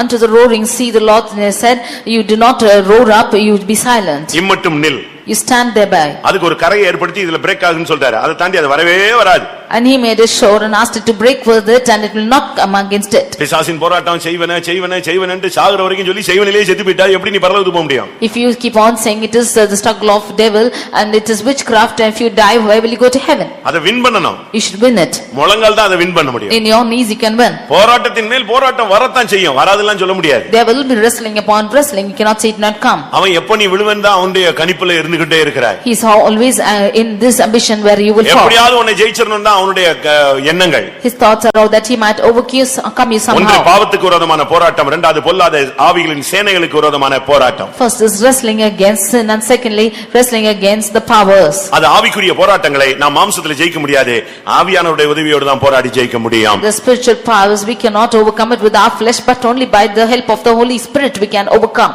மூன்றாவதாக Thirdly, விசுவாசத்தின் போராட்டம். wrestling against faith. விசுவாச வாழ்க்கைங்கிறது ஒரு பெரிய போராட்ட களம்தான். Faith life is a great war field. 1 தீமோத்தேயு 6:12 பார்க்கும் பொழுது 1 Timothy 6:12, இது ஒரு பெரிய போராட்டம். it's a great struggle. இதை ஒரு நல்ல போராட்டம் என்று கூட பவுல் பேசுகிறார். And St. Paul says that it is a good fight of விசுவாசத்தின் faith. நல்ல போராட்டத்தை போராடினேன். I have fought a good fight of இந்த faith. விசுவாச ஜீவியம் வந்து ஒரு பெரிய போராட்டம், அது ரொம்ப கஷ்டம்தான். This faith struggle is a great struggle. கடனே வாங்க மாட்டீங்கன்னு ஒரு பிரதிஷ்டை பண்றீங்க. You will make the consecration that you will not ask anything for debts. இருக்கிறதெல்லாம் கரைஞ்சிட்டே வரும், பேலன்ஸ் எல்லாம் போயிட்டே இருக்கும். And all your balance will keep on going. அடுத்து எதுவுமே வராது. And nothing will come in next. அப்படியே நில் பேலன்ஸ்க்கு வந்து நிக்கும். It will come to the nil balance. என்ன செய்யறது? What can we do? கடன் வேண்டாம், கைமாத்து வாங்கிடலாமா? It is not only debts, at least we can ask for extra lent of money. வட்டி இல்லாத ஒரு கடன் வாங்கிடலாமா? Can we get debts without interest? இல்ல குறைஞ்ச இன்ட்ரெஸ்ட்ல வாங்கிடலாமா? Or with less interest can we get money? இப்படி நம்மள வந்து ஒரு பெரிய நெருக்கத்துல கொண்டு வரும். It will bring us to such a distress. விசுவாச வாழ்க்கையில ஒரு பெரிய போராட்டம். There is a great struggle in faith life. இல்லாட்ட வியாதியில பெயினை கூட்டுவான், அவன் டியூன் பண்ணுவான். Or he will increase the pain of your sickness. அந்த வியாதியின் உக்கிரத்தை அதிகரிப்பான். He will make the agony of sickness to increase. அந்த தானியேல் அந்த சாத்ராக் மேஷாக் ஆபேத்நேகோவுக்கு விரோதமாக அந்த ராஜா அக்கினி சூளையை எத்தனை மடங்கு கூட்டினான்? 7 மடங்கு கூட்டினான். That king increased Shadrach, Meshach and Abednego, when they had to go through fire, he increased it 7 times. ஒரு மடங்குல இருந்து 7 மடங்கு கூடிச்சு. He increased it 7 times from 1. இது சாத்தானுடைய ஒரு தந்திரம். And this is the device of devil. அவன் விசுவாசத்துல நிக்க கூடாது, அதனால போராட்டத்தை டியூன் அக்கினி சூளையை 7 மடங்கு கூட்டுவான். That he might not stand in faith, he has increased the furnace 7 times. அதனுடைய நோக்கம் என்ன? What is the purpose of it? உன்னை அழிப்பது. That it might destroy you. அதுதான் விசுவாச போராட்டத்தினுடைய பிசாசுனுடைய target. That is the attack of the devil for struggle of faith. ஆனா என்ன நடந்தது? But what happened? அவங்க சொன்னாங்க தங்களுடைய விசுவாசத்துல அப்படியே ஸ்டாண்ட் பண்ணாங்க. They stood by in their faith. ஆனா கடைசில கர்த்தர் அக்கினி சூளைக்குள்ளேயே வந்துட்டார். Finally the Lord came into that furnace. அவரால வெளிய பொறுமையா இருக்க முடியாது. And he could not patiently stand outside. நீங்க பைபிள்ல படிச்சு பாருங்க. You read the word of God. ஸ்தேவான் மரித்தபோது இயேசு எழும்பிட்டாராம். When Stephen died, Jesus rose up. 110 சங்கீதத்துல வாசிக்கும் பொழுது When we read in Psalm 110, உம்முடைய சத்துருக்களை நான் பாதபடியாக்கி போடும் வரைக்கும் நீ என்னுடைய வலது பாரசத்தில் உட்கார். you sit on my right hand till I make the enemies thy footstool. அடுத்த தீர்க்கதரிசனம் எப்படி வசனங்கள் எப்படி சொல்லப்படுது? Next, how is the verse saying? இது முதல் வானம் திறந்திருக்கிறதையும் உன்னதமானவருடைய வலது பாரசத்தில் மனுஷகுமாரன் வீற்றிருப்பதையும் நீங்கள் காண்பீர்கள். Ye shall see the Son of Man sitting on the throne and the heavens opened. இப்படிதான் பைபிள்ல வசனம் சொல்லுது. That's how the word of God ஆனா says. ஸ்தேவான் மரித்து அவனுடைய ஆவி ஒப்பு கொடுக்கும்போது But when Stephen died and healed up his ghost, அவன் பரலோகத்தை பார்த்துட்டு ஒரு வார்த்தை சொல்றான். he seeing heaven says a word. அங்க உன்னதமானவருடைய வலது பாரசத்துல அவர் உட்கார்ந்ததா அவன் சொல்லவே இல்ல. He never sees him sitting on the right hand. அப்போஸ்தலர் 7:56ல பார்க்கும் பொழுது Acts 7:56. அதோ வானங்கள் திறந்திருக்கிறதை காண்கிறேன். Behold, I see the heavens opened. மனுஷகுமாரன் தேவனுடைய வலது பாரசத்தில் நிற்கிறதை நான் காண்கிறேன். And the Son of Man standing on the right hand தனக்காக of ஒருத்தன் God. சாகறாங்கும்போது அவரால அங்க இருக்க முடியாது. அவர் உட்கார்ந்துட்டு ரைட் அக்கினி சொல்ல போட்டாங்க ரைட் அப்ப சாம்பலாகம் இப்படிலாம் அவர் வந்து மேனேஜ் பண்ற தெய்வம் அல்ல. When a man is ready to die for him, then he is not the one who is still sitting there to see them becoming ashes in the furnace. 7 மடங்கு சூடாக்கிட்டான் உடனே யார் வந்துட்டா? தேவகுமாரனுக்கு ஒப்பானவர் அங்க உள்ள வந்துட்டார்.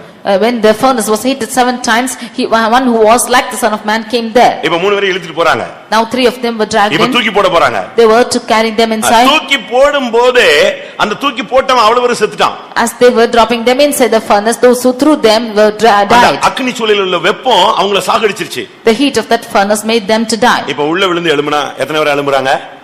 4 பேர் எழும்புறாங்க. Now those of them who were roaming out and the 5 or 4 of them. விசுவாசங்கிறது பயங்கரமான ஒரு பாதை. Your faith is a dreadful path. விசுவாசத்துல நிக்கணும்ங்கிறது பிரசங்கம் ரொம்ப சிம்பிளா பண்ணிடலாம் நானு. I can easily preach to stand in faith. அந்த பாதையில போகும்போது தான் தெரியும். But when you go through the path, you can know it. அது ஒரு ஆணிகள் நிறைந்த பாதை. It is a path full of nails. அது முள்ளுகள் நிறைந்த ஒரு பாதை. It's a path full of thorns. அது ரோஜா பூ நிறைஞ்சதல்ல. It's not full of easy path. அது ரோஜா பூ நிறைந்ததல்ல, rose. It's not full of roses.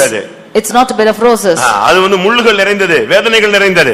It is full of thorns and full of pain. இயேசுவுக்கு சிலுவை பாதைங்கிறது பயங்கர கொடூரமானது. The path of cross was a dreadful path for Jesus. அவரே மாம்சத்துல வாயை திறந்து சொல்லிட்டாரு, பிதாவே இந்த பாத்திரம் நீங்க கூடுமானால் நீங்கட்டும். He himself said in the flesh, Father, if this cup shall be removed, let it be அவ்வளவு removed. பெரிய போராட்டத்தை அவர் ஜெயித்தார். Only like that he overcame that அதனால problem. விசுவாசம் என்பது நமக்கு ஒரு பயங்கரமான ஒரு சப்ஜெக்ட், அதான் மேஜர்.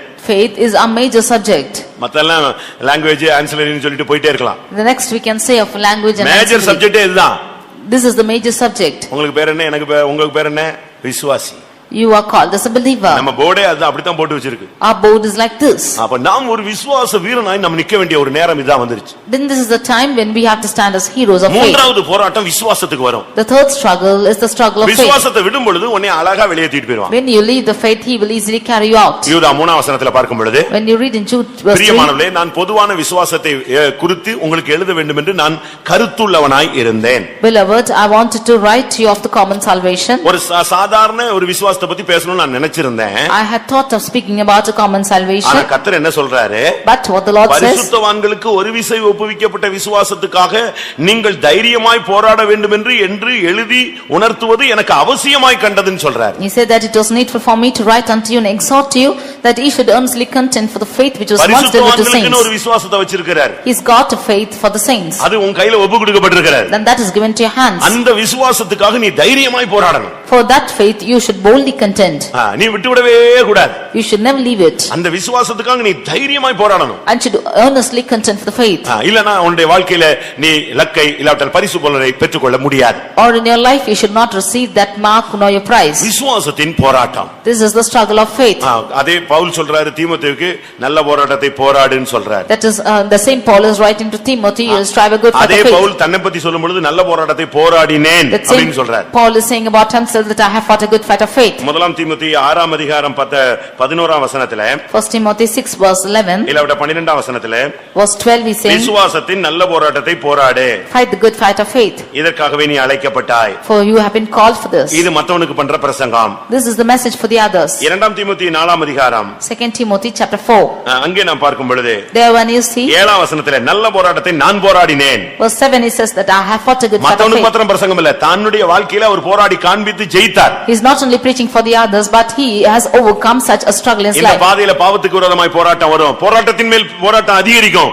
கிருபையை பெற்றுக்கொள்ளுங்க. In this path you will have a struggle against sin, then it will increase, but you should receive the grace. பிசாசின் போராட்டம் உண்டு, That is நீங்கள் அபிஷேகத்தை பெற்றுக்கொள்ளுங்க. There is struggle of Satan, you receive anointing. பலத்தின் மேல் பலன் அடையுங்கள். You attain strength upon strength. விசுவாசத்துக்கு போராட்டம் உண்டு. You have a struggle against faith. அந்த விசுவாசத்துல நீங்கள் மகிமையின் மேல் மகிமை அடைய வேண்டும். And in that faith you should attain the glory to glory. விசுவாசத்தின் ஆவி உடையவர்களா நீங்கள் மாறுங்கள். You should become people having the spirit of faith. அடுத்ததாக, nextly, சுவிசேஷம் ஊழியத்துல உங்களுக்கு போராட்டங்கள் உண்டு. in the ministry of gospel you have struggle. இன்னைக்கு நம்ம ஆளுங்க சுவிசேஷம் சொல்றதெல்லாம் ரொம்ப கம்மி. கேட்டா இது நாசரேத்தே கிறிஸ்தவ ஏரியா தான் அப்படிங்கறாங்க. Today many of them are decreasing in their gospel work because they see the Nazareth is Christian area. Nazareth பேர் மட்டும் தான் கிறிஸ்டியன் பேரு. Nazareth's name alone is a Christian name. ஒரு சிலருக்கு நாசரேத்னா பாதி வரைக்கும் என்னன்னு தெரியாது. Some of them do not know what the meaning of Nazareth is. இப்ப இந்துக்களுக்கு நீங்க நாசரேத்னா என்னன்னு தெரியும்? What does the Hindus know about Nazareth? கிறிஸ்தவர்களுக்கு தெரியும் நாசரேத் இயேசு பிறந்த ஊர்னு. Maybe Christians know because Jesus is born in Nazareth. எங்க பேட்ச்ல ஒருத்தர் ஊழியத்துக்கு வந்தாரு.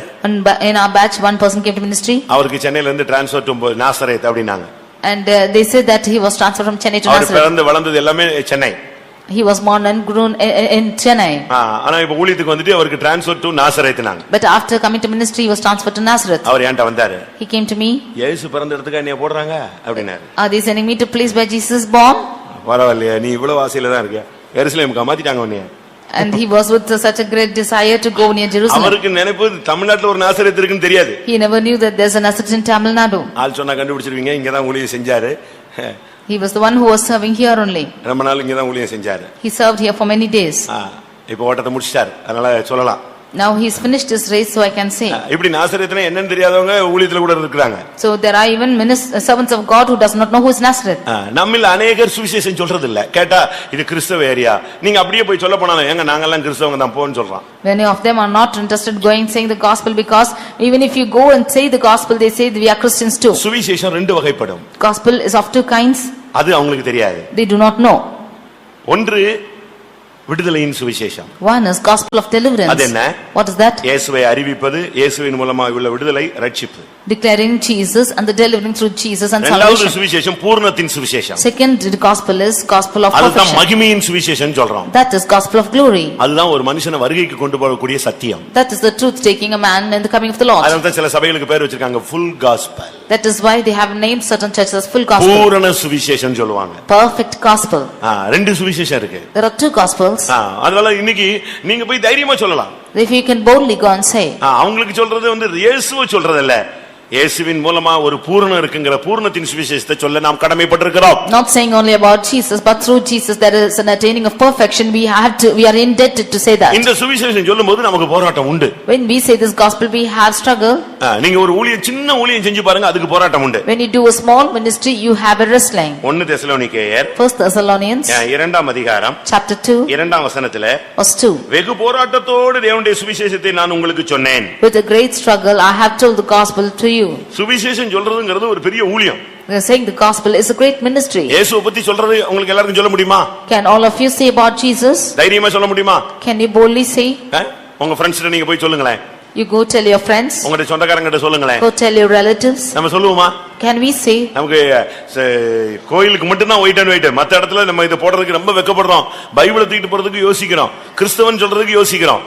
Only to church we are putting on white and white, and we are ashamed, or we are not wanting to say that we are Christians. உனக்கு பணக்கடன் இருக்கோ இல்லையோ, சுவிசேஷம் சொல்றது ஒரு கடன் இருக்கு. Whether you have debt of money or not, you are in debt to say the gospel. ரோமர் 1ஆம் அதிகாரம் Romans chapter 1 14ஆம் வசனத்திலே verse 16 14 verse 14. கிரேக்கருக்கும் மற்ற அந்நியர்களுக்கும் ஞானிகளுக்கும் மூடருக்கும் நான் கடனாளியாக இருக்கிறேன். I am in debt to the Greeks and to the unlearned and to the wise. அடுத்து 15ல என்னால் இயன்ற மட்டும் சுவிசேஷத்தை பிரசங்கிக்க விரும்புகிறேன். And in verse 14 he says that to the extent it is possible I want to preach the gospel. சுவிசேஷத்தை சொல்லாட்ட யார் விசுவாசிப்பா? Who can believe without telling the gospel? இயேசுவை பத்தி உனக்கு சொல்றதுக்கு எவ்வளவு வெட்கமா இருக்கு. How ashamed are you to say about Jesus? ஒருத்தர் சொன்னாரு, one person said, நீங்க கூட கேட்டிருப்பீங்க, you also would have heard, கடைக்கு போறாங்க, you're going to go to shop, பெரிய பணக்காரங்க எல்லாம் கடைக்கு போறாங்க, big rich people are going to shop, கிறிஸ்தவங்க எல்லாம் கடைக்கு போறாங்க, why Christians are going to shop, 10,000 15,000க்கு Dress வாங்குறாங்க, and they are getting dress for 10-15,000, இல்ல நகை வாங்குறாங்க, or getting ornaments, அவன் எல்லாத்தையும் போட்டு ஒரு பேக்ல போட்டு கொடுக்கறான். he's putting everything in a bag and giving to you. அந்த கடையினுடைய விளம்பரம் என்ன செய்யுது, ரொம்ப தெளிவா இருக்கு. The advertisement of that shop is very clear. இவன் கொடுத்தது 1 லட்சம் 2 லட்சம் 10,000 20,000க்கு துணி வாங்கியிருக்கான். அவன் ஒரு 20 ரூபாய் பேக்க கொடுக்கறான். அந்த 20 ரூபாய் பேக்க கூட இன்னொன்னு கொடுங்கன்னு இவன் வாங்கிக்கிறான். He is giving 10,000, 20,000, 1 lakh and 2 lakhs for that money, for that dress, but he is giving a 20 rupees bag and he is asking another bag for it. அத தூக்கிட்டு நான் இந்த கடைக்கு போனேன், RMKVக்கு போனேன்ட்டு இவர் ரோடா அட்வர்டைஸ்மென்ட் வரானா. And taking that bag he is advertising that he has gone to RMKV everywhere. அத தோள்ல தூக்கி போட்டுக்கறான். He is keep putting it on his கையில shoulders. எடுத்து வர்றான். அதாவது 4 பேர் பார்த்தா இவன் ஒரு பெரிய ஷாப்பிங் போனான்னு. அந்த கடையை தான் விளம்பரம் பண்ற. ஆனா இயேசுவை பத்தி நீ சொன்னியான்னு ஒரு क्वेश्चन கேக்குறான் ஒருத்தன். He is keeping it on his hands and is advertising only about that shop. One person is questioning as to whether you have told about Jesus. நீங்க பெரிய சுவிசேஷம் சொல்ல வேண்டாம். நீங்க இதுல வாழ்க்கையில நடைமுறையில கொண்டு வந்து பாருங்க, அதுவே பெரிய சுவிசேஷம். You need not go declare great gospels, but bring it into your life in practice, and that's a great gospel. அதனால வேதம் பவுல் சொல்லுகிறார், நீங்களே நிருபங்கள். That is why St. Paul says that you are the epistles. இங்க பல நிருபங்களை பவுல் எழுதியிருக்கிறார். எழுதிட்டே இருக்கும்போது அந்த நிருபத்துல சொல்றாரு, நீங்களே மற்றவர்கள் வாசிக்கத்தக்க நிருபங்கள். உன்னைய பார்த்தாலே வாசிக்கலாம் அப்படியே. St. Paul is writing all these epistles and says that you are an epistle, and looking at you they can read the epistle. நம்மள பார்த்து என்னத வாசிக்க போறான்? What will others read about us? இவன்லாம் இங்க தான் போறானா அப்படின்னு வாசிப்பான். He will read us too, but he is also going here. அப்படி வாசிச்சா நம்முடைய மார்க்கத்தை நம்ம தூஷிக்கிறோம். சத்திய மார்க்கம் உன் நிமித்தம் தூஷிக்கப்படுகிறது. And if we are going to be read like this, then the truth is going to be denied because of us. சுவிசேஷத்தின் நிமித்தம் உனக்கு போராட்டம் உண்டு. Because of gospel you will have struggle. நீ ஒரு ஊழியம் செஞ்சிட்டு வந்து ஒரு ஆத்துமாவை ரட்சிப்புள்ள வழி நடத்த போறேன்னா உனக்கு விரோதமா பயங்கரமா ஆவிகள் போராடும். உன்னை பலவீனப்படுத்தும். மறுபடியும் அந்த ஆத்துமாவை சந்திக்க விடாது, அந்த ஆத்துமாக்களுக்காக ஜெபிக்க விடாது, அந்த ஆத்துமாக்களுக்காக பாரப்பட விடாது. எப்படியாவது உன்னை டைவர்ட் பண்ணி அந்த ஆத்துமாவுடைய ரட்சிப்பை தடுக்கிறதுக்காக இந்த சுவிசேஷத்துக்கு விரோதமான ஆவி உன்னோடு போராடும். மறுபடியும் நீ அவனை பார்த்து ஒரு ட்ரிப் கூட அவனுக்காக போராட முடியாத அளவுல இது தடுக்கும். When you are doing a ministry to save a person, then this spirit will strive against you, that will weaken you, and it will not allow you to go meet the person next time, and such a weakness will come into you that you might not make that person to stay. உன்னை கேவலப்படுத்துவான். And he will make you to be shame. உன்னை அவமானப்படுத்துவான். He will put you to shame. ஆனாலும் நீ சுவிசேஷத்துக்கு ஒரு போராட்டம் உண்டு, அதெல்லாம் சகிக்கணும். But there is a struggle for this gospel, you have to endure that. Pastor டானுக்கு எப்படியாவது இஸ்ரேல்ல சர்ச் தொடங்கிரணும்னு ரொம்ப ஆசை. Pastor Don had a great desire to begin the church in Israel. அதனால அங்க போய் எப்படியாவது ஒருத்தனுக்கு சுவிசேஷம் சொல்லணும், ஒருத்தனுக்கு சுவிசேஷம் சொன்னார். Therefore, he was going there, he wanted to declare the gospel and told the gospel to one. கொஞ்ச நேரம் பேசி பேசி பேசி கடைசில அவன் டென்ஷன் ஆயிட்டான். And speaking for some time, he became tensed. அப்படியே காரி துப்பிட்டானா பாஸ்டர் டான் மூஞ்சில அப்படியே துப்பிட்டானா. And immediately he spat upon the face of Pastor Don. அப்ப அவர் சொன்னாரா, Then he said, நீ இத்தனை வருஷமா ஃபாலோ பண்ற உன்னுடைய ரிலிஜன், உன்னுடைய மார்க்கம், உன்னுடைய யூத மார்க்கம் இப்படித்தான் சொல்லி இப்படி செய்யத்தான் உனக்கு சொல்லி கொடுத்திருக்கேன். Your Jewish religion which you are following for so many years have taught you to do like this. ஆனா நான் ஆராதிக்கிற இயேசு எனக்கு இப்படி சொல்லி கொடுக்கல. இப்படி துப்புனாலும் ஏத்துக்கோ, உன் முகத்தை கற்பாரையை போல மாத்திக்கோன்னு சொல்லி தான் எனக்கு சொல்லி கொடுத்தாரு. எது சேலஞ்ச் பண்ணி பாரு, எது டாப்ல இருக்குன்னு சொன்னாங்க. But my Jesus have not taught like this. Even if he should spit upon you, you should change your face a flint. What is teaching you, you just examine. நம்மள இப்படி யாராவது துப்பிட்டானா என்ன செய்வோம்? If anybody spits upon us, what will we do? கர்த்தர் அவனை விட்டுட்டாரே.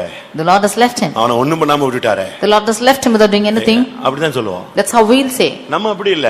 நம்முடைய ஜீவியத்துல இன்னும் அந்த சுவிசேஷத்தின் போராட்டத்தை நிந்தை, அந்த வசனம் 1 தெசலோனிக்கர் 2:2ல பாத்தீங்கன்னா, பிலிப்பி பட்டணத்தில் நாங்கள் பாடுபட்டு நிந்தை அடைந்திருந்தும் வெகு போராட்டத்தோட சுவிசேஷத்தை பிரசங்கித்தோம்.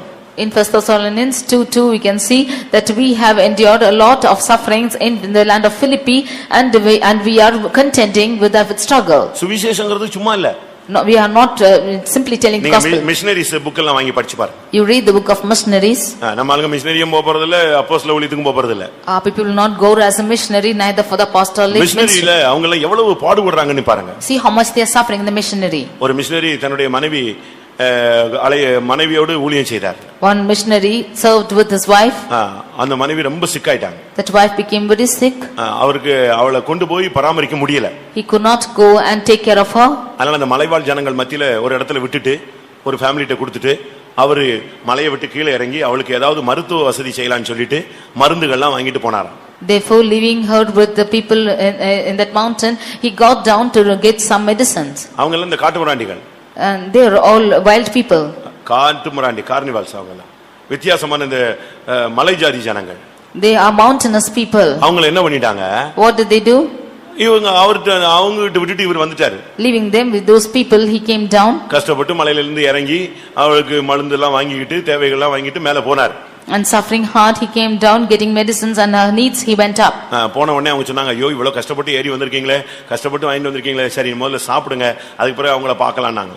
When they went up, he said, you have come with such a lot of struggle and now you first eat, they said, then exactly you can see her. சரி இவரும் இருந்த மலை ஏறின அந்த டயர்ல சாப்பிட்டார். He too ate the food because he climbed the mountain. முக்கால்வாசி சாப்பிட்டுட்டு இருக்கும்போது before he could finish eating, குழம்பு வந்து கறி குழம்பு. They gave mutton curry for him. நல்லா சாப்பிட்டுட்டு இருக்கார். And he was eating well. சாப்பிட்டு முடியும் போது at the close of his eating, இவரு பிளேட்ல ஒரு கை விரல் கிடந்துச்சு. And there was a finger. குழம்புல ஒரு சின்ன விரல் கிடந்துச்சு. In that curry he could see a little finger. அவர் எடுத்து பார்த்தாரு, இது கறி மாதிரி தெரியல, இது ஒரு ஆளுடைய கை விரல்ல அப்படின்னு அப்ப யோசிச்சாங்க. He took the finger and thought that it's not like mutton but it is the flesh of a human being. அதுக்கு பிறகுதான் தெரியும் அவர் ஒய்ஃபை தான் குழம்பு வச்சு கொடுத்திருக்காங்க. It is then that he knew that his wife was made that curry. இவர் போன உடனே ஒய்ஃபை கொன்னு இவங்க குழம்பு வச்சு பாதி சாப்பிட்டுட்டு இப்ப இவர் வந்த உடனே இவருக்கு சாப்பாடு போட்டு இவரும் அதை தான் சாப்பிட்டு இருக்காரு. After he's gone, these people have cooked the wife and given and ate half and gave half for him. எப்படி இருக்கும்? See how it will be? இதுக்கு தாங்க ஊழியத்துக்கு போக கூடாது. That's why you should not go to ministry at all. நம்ம புத்தி குறுக்கு புத்தி இப்படி தான் போகும். Our minds are so crooked, it will be like this. அவர் சொன்னாரா? He said, ரைட், அவ கோதுமை மணியா விழுந்து செத்துட்டா. She is good died as a part of it. இதே இடத்துல தான் நானே ஊழியம் செய்வேன். And in the same place I will do the ministry. அதே குடும்பத்தை ரட்சிப்புக்குள்ள வந்து அதே குடும்பத்துக்கு அவர் ஞானஸ்நானம் கொடுத்தாங்க. That same family he brought into salvation and he baptized them. இப்படிலாம் மிஷனரிஸ் அலைஞ்சு ஊழியம் செய்றாங்க. This is how missionaries are roaming about doing the ministry. நம்மள எத்தனை பேர் அப்படி ஊழியம் செய்வோம்? How many of us are doing ministries like this? ஜீவனை கொடுக்கிறதுக்கு எத்தனை பேர் ரெடியா இருக்கோம்? How many of us are ready to lay our lives? நீங்க யோசிச்சு பாருங்க. You just think and see. ஒரு மிஷனரிஸ் போய் ஒரு இதே மாதிரி மலையில ஊழியம் செஞ்சாங்க. A missionary was serving on a mountain. ஒரு நாள் அவங்க ஊழியம் செஞ்சிட்டு வந்தா பையனை காணுமா. And after serving one day they could not find their son. பையனை சுத்தமா காணோம். Their son was lost. தேடினாங்க எங்கேயுமே கிடைக்கல. அடுத்த நாள் பார்த்தா குளத்துல பையன் செத்து மிதந்துட்டான். They searched and saw. Finally the next day they found the son who was in the water. அவங்க அடக்கம் பண்ணிட்டாங்க. And they buried him. ஆனா 4 நாள் கழிச்சு தான் தெரியும் அந்த பக்கத்து வீட்டுக்காரன் தான் இந்த பிள்ளைய இயேசுவுக்கு விரோதமா எழும்பி இந்த பிள்ளைய தண்ணியில முக்கி சாகடிச்சிருக்கான். After 4 days only they knew that the neighbor who was there, he rose against the Jesus and he sunk him into the water and made him kill உடனே him. அவங்க பைபிளை போட்டு ஓடிரல. Immediately he did not leave the Bible and go. அங்கேயே ஊழியம் செஞ்சாங்க. It was there they did the ministry. அவங்க டார்கெட்டே அந்த family அவன்தான். And their target was that family. அவனுக்காக ஜெபிச்சு உபவாசம் போட்டு ஜெபிச்சு கடைசியில அவன் ரட்சிக்கப்பட்டு அதே பிள்ளை சாகடிச்ச அந்த குளத்திலேயே இதே தகப்பன் கையில என்ன செஞ்சான், அவன் ஞானஸ்நானம் எடுத்தான். And fasting and praying for that family, he finally got that family saved and he baptized them in that same pool where that son was died. சும்மா சுவிசேஷம் சொன்னா நம்ம நினைக்கிற மாதிரி ஒரு நோட்டீஸ் கொடுத்தவனே ஏய் நோட்டீஸ் கொடுக்க கூடாது, சோத்திரம் சோத்திரம் சோத்திரம், கால்ல உள்ள தூசியை உதறி விட்டு கிளம்புன்னு சொல்லிட்டாரு, கிளம்பிடுவோம், இனி நமக்கு இங்க நிக்க நேரம் இல்ல பிரச்சனைன்னு சொல்லி ஓடி வந்துடுறோம். Telling the gospel means not just giving the tracts, and if he is not accepting, say praise the Lord and you shake off the dust and go, and you should not come out like this. அவங்க எல்லாம் ஜீவனை கொடுத்து தான் இப்படி கிறிஸ்தவத்தை வளர்த்தாங்க. They all laying their lives grew up Christianity. நாம இப்படி ஊழியம் செய்யும் பொழுது பல விதங்களிலே சுவிசேஷத்துக்கு நமக்கு போராட்டங்கள் உண்டு. When we do such ministries, we will have struggle for the gospel's sake. அடுத்ததாக Nextly 1 கொரிந்தியர் 15:32 பார்க்கும் பொழுது 1 Corinthians 15:32, அங்கே துஷ்ட மிருகங்களோடு போராடினேன். there he strived with beasts. ஒரு குறிக்கப்பட்ட இடத்துல துஷ்ட மிருகங்கள்னு சொல்றாரு. அது எப்படிப்பட்டது? In a particular place he says that they are beasts. How are they? எழுத்தின் பிரகாரமான துஷ்ட மிருகமா இல்ல சபைக்குள்ள இருக்கிற மிருகம் ஒன்று சுபாவம் உள்ளவர்களா? Are they physical beasts or people who are with beastly character in the church? அவர் சொல்றார், நான் துஷ்ட மிருகங்களோடு போராடினேன் என்று மனுஷர் வழக்கமாய் சொல்லுகிறேன். He's saying in the terms of human beings, I say that I have struggled with அந்த beasts. சபையில உள்ளவங்க பயங்கரம் வித்தியாசமான எபேசு சபையில உள்ள ஒரு டீம் மிருகம் போல இருந்த ஜனங்கள் இருந்தாங்க. The people in that church, in that Ephesian church, were like beasts. சபையில சில போராட்டங்கள் வரும். There will be struggles in the church. உன்னை இந்த சபை ஐக்கியத்திலிருந்து தூக்கிட்டு போறதுக்காக பிசாசு போராடுவான். Satan will strive to take you away from this fellowship. இந்த ஐக்கியத்துல நிக்க முடியாத அளவு உனக்கு பிரச்சனைகளையும் கேவலத்தையும் அவமானத்தையும் பல போராட்டங்களையும் கொண்டு வருவான். ஏன் இனிமே இந்த சபையில இருக்கணுமா அப்படிங்கிற கொஸ்டின்லாம் எழுப்புவான். ஆனாலும் இந்த போராட்டத்தின் மேல் போராட்டம் அதிகரிக்கும் பொழுது கிறிஸ்துவின் அன்பில் நீ நிற்க வேண்டும். He will give you problems and strivings and shame that he might be take you out of this church and say, why should I still stand by in this fellowship, but you should stand by in the love of Christ. என்ன வந்தாலும் நீ இந்த போராட்டத்துல நின்னு பிடிக்கணும். Whatever might come, you should stand in this என்னை போன்றவன் ஓடி போவானோ? Should such as I flee. நீ சொல்லணும், பசியோ பட்டினியோ நிர்வாணமோ இந்த முழு சபையில உள்ளவன் எனக்கு விரோதம் எழும்பினாலும் நான் கிறிஸ்துவின் அன்பில் நிற்பேன். Whether there's hunger or starvation or nakedness, whatever the church might rise against me, I will stand in the love of Christ. பேதுரு சொல்றார், எல்லாரும் இடறல் அடைந்தாலும் நான் நிமித்தம் என்ன செய்ய மாட்டேன், இடறல் அடைய மாட்டேன். Even if all should go stumbling, I will not be going as stumbling block because of you. என்ன வந்தாலும் சரி கிறிஸ்துவின் அன்பில் நீ நிக்கணும். Whatever might come, you should stand in the love of Christ. கர்த்தர் நிச்சயமா உனக்கு ஜெயத்தை கொடுத்து உன்னை இதே இடத்திலே கனம் பண்ணுவார். The Lord will definitely give you victory and he will honor you here. அடுத்ததாக Nextly, நீங்க மத்தவங்களுக்காக ஜெபிக்கும்போது ஒரு போராட்டம் இருக்கு. when you pray for the others, you have a struggle. அதை நீங்கள் அறிய வேண்டும் என்று நான் விரும்புகிறேன். And I desire that you know it. இது பவுல் இப்படி பேசுகிறார். St. Paul is speaking like இப்ப this. நீங்க உங்களுக்காக உங்க பிள்ளைகளுக்காக ஜெபிக்கிறீங்க. இது சரி. இப்ப நான் ஒரு மேட்டர் சொல்றேன். ஒரு சகோதரனுக்காக ஜெபம் பண்ணுவோம். அப்படி ஜெபிக்கும் பொழுது அங்க உள்ள போராட்டங்கள் நம்ம தாக்கும். You are praying for you and your children, your family, that is a different matter, but when I ask you to pray for a different person, நான் பயங்கரன் நீங்க எடுத்து கூட கூடாது. you should not think that I am causing you to fret. நீங்க அவங்கள பத்தி உங்களுக்கு தெரியாது. ஆனா அந்த நிமித்தம் உள்ள தாக்குதல் உங்களுக்கு இருக்கும். You do not know about them, but there will be attacks of that problem. நான் அதை விளக்கமா சொல்றேன். I explain detail. கொலோசியர் 2:1 முதலாம் வசனம். Colossians chapter 2 verse 1. உங்களுக்காகவும் லவோதிக்கேயாவில் இருக்கிறவர்களுக்காகவும் சரீரத்தில் என் முகத்தை காணாதிருக்கிற மற்ற எல்லாருக்காகவும் மிகுந்த போராட்டம் எனக்கு உண்டு என்று நீங்கள் அறிய விரும்புகிறேன். For I would that I knew that great conflict I have for you and for them at Laodicea and for as many as have not seen my face, my flesh. இது ஆறாவது subject. It is the sixth subject. இல்லட்ட ஆறாவது போராட்டம். It is the sixth struggle. நீங்க யாருக்காவது இப்ப நம்ம சபையில ஜெபிக்கும் பொழுது மற்றவங்களுக்கு ஜெபிக்கும் பொழுது நம்ம யாருக்கோ ஒரு ஆளுக்காக இப்ப நம்ம ஜெபிக்கிறோம், ஆண்டவரே அந்த தேசத்துல உள்ளவங்களை சந்தியும் ஆண்டவரே, ரஷ்யால இருக்கிற போராட்டங்களை சந்தியும் ஆண்டவரே, அங்க சிறைச்சாலையில் இருக்கிறவங்க கருப்பனா வெள்ளனா ஒருத்தனுமே நமக்கு தெரியாது. ஆனா கிறிஸ்துவியத்தை ஒருத்தன் பாடுபடுறான், நம்ம என்ன செய்யறோம், ஜெபிக்கிறோம். We are praying for somebody who is in a foreign country in Russia or one who is in the prison. We do not know whether he is dark or fair, but we are praying for the one who is in suffering for Christ. ஆனா அப்படி போராடும்போது நம்ம மற்றவங்களுக்காக ஆத்துமாக்களுக்காக போராடும்போது நமக்கு விரோதமாய் பயங்கரமாய் சத்துரு எழும்புவான். But when we are striving for souls like this, Satan will rise against us. Pastor Aruldas அவர்கள் இலங்கையில போய் கன்வென்ஷனுக்கு பிரசங்கம் பண்ண போயிருந்தாங்க. Pastor Aruldas went to Ceylon to preach for a convention. அங்கேயும் கூட பல பிசாசுகள் ஓட ஆரம்பிச்சது. There too many Satan began to flee. அங்க கடைசில என்ன நடந்தது? Finally what happened there? ஒரு மீட்டிங் கிளம்புறாரு. He went for a meeting. வீட்டுக்கு கிளம்பின உடனே When he got ready for the meeting, கிளம்பி போய் கார்ல இறங்குறாரு. he went and got down from the car. இவர் கார்ல அந்த கை வச்சிருக்கும் போது அந்த கிட்ட நின்ன பையன் door அடைச்சிட்டான். When he was keeping his hand in the car, the boy just closed the door. இப்ப போய் ஒரு மீட்டிங் முக்கியமான ஒரு கூட்டம் எடுக்கணும். Now he has to go take an important meeting. அடிச்சான் டோர அடிச்ச உடனே கை விரல் உள்ள மாட்டி செதஞ்சு ரத்த கலரி ஆயிடுச்சு.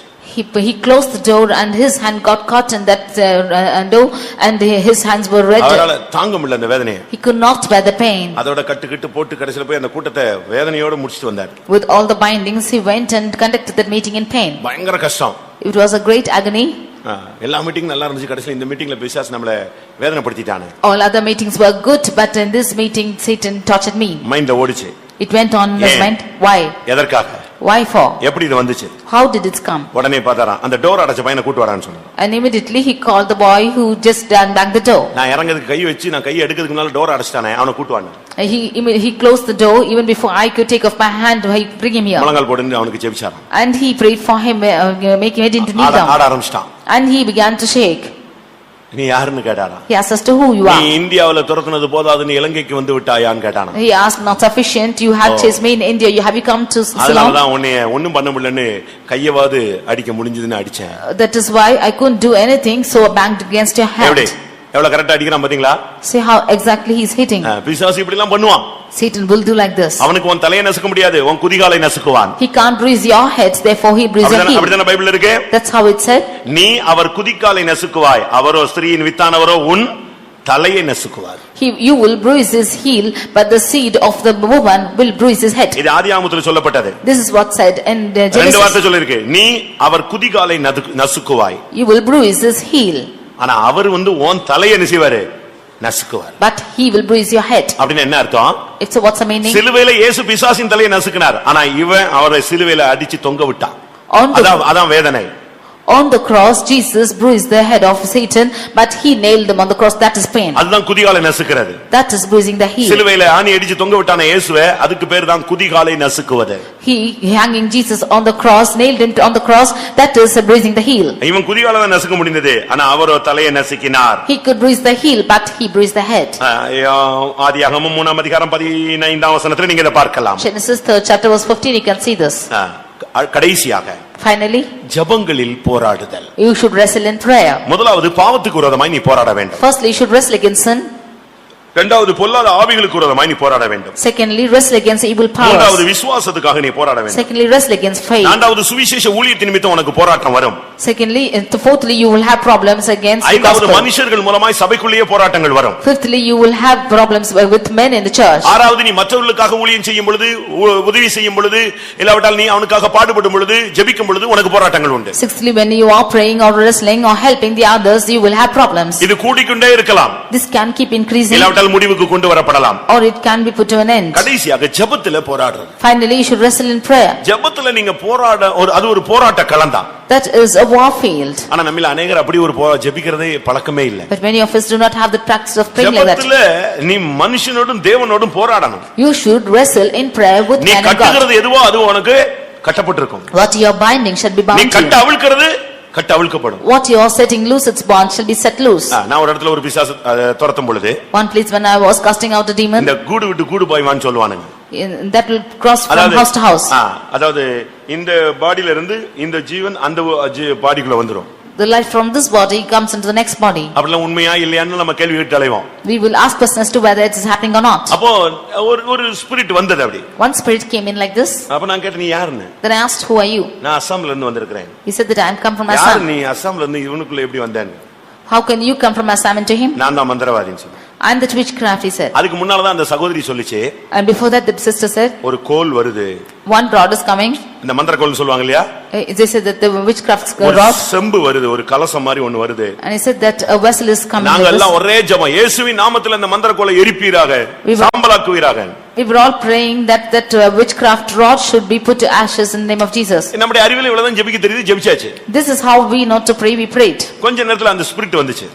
And after some time that spirit came அவன் வந்து பேசினான். and he began to speak. உங்க வல்லமை தெரியாம உங்க தெய்வத்தின் சக்தி தெரியாம நான் விளையாண்டுட்டேன்.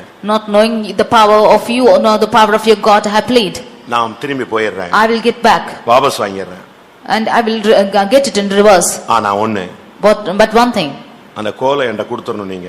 You should give back that rod to me. என்கிட்ட இருக்கே. Is that with me? நமக்கு நம்ம ஸ்பிரிட்ல தான போராடிட்டு இருக்கோம். We are only wrestling in spirit. அவன் சொல்றான் என் வாழ்க்கையே அதுதான். அந்த கோலை மட்டும் திருப்பி கொடுத்துருங்க. இந்த மந்திரமும் வேண்டாம் ஒண்ணும் வேண்டாம். நான் போயிடுறேன். அசாம் திரும்பிடுறேன். என் ஸ்பிரிட் இங்க வந்து ஆவியில நான் படாது பாடுபடுறேன். கோலை தயவு செய்து கொடுங்கண்ணா. அப்பதான் புரிஞ்சுது நீ கட்டுகிறது எதுவோ அது கட்டப்படும். நீ எரிச்சிட்டேன்னா எரிஞ்சுது. அவ்வளவுதான். சாம்பல் தான். He said, my life is that rod. You've given back that rod to me. I do not want any witchcraft. I will go back to Assam itself. செத்துருவான்னு சொன்னா அவன் செத்தான். முடிஞ்சு போச்சு. அவனுக்கு டைம் முடிச்சிட்டாருன்னு அர்த்தம். சாப்டர் க்ளோஸ் பண்ணிட்டார். ஃபைலை க்ளோஸ் பண்ணிட்டாருன்னு அர்த்தம். If you say that he will die, definitely he will die and the Lord has closed this file. ஒரு சிஸ்டர் ஒரு நைட்ல ஒருத்தன் கெடுக்கணும்னு ட்ரை பண்ணி நைட் எல்லாம் தண்ணி அடிச்சிட்டு கதவை இடிச்சான். One sister, one man was striving with her the whole of the night thinking to spoil her. அவங்களுக்கு புருஷன்ட்ட சொல்ல முடியல.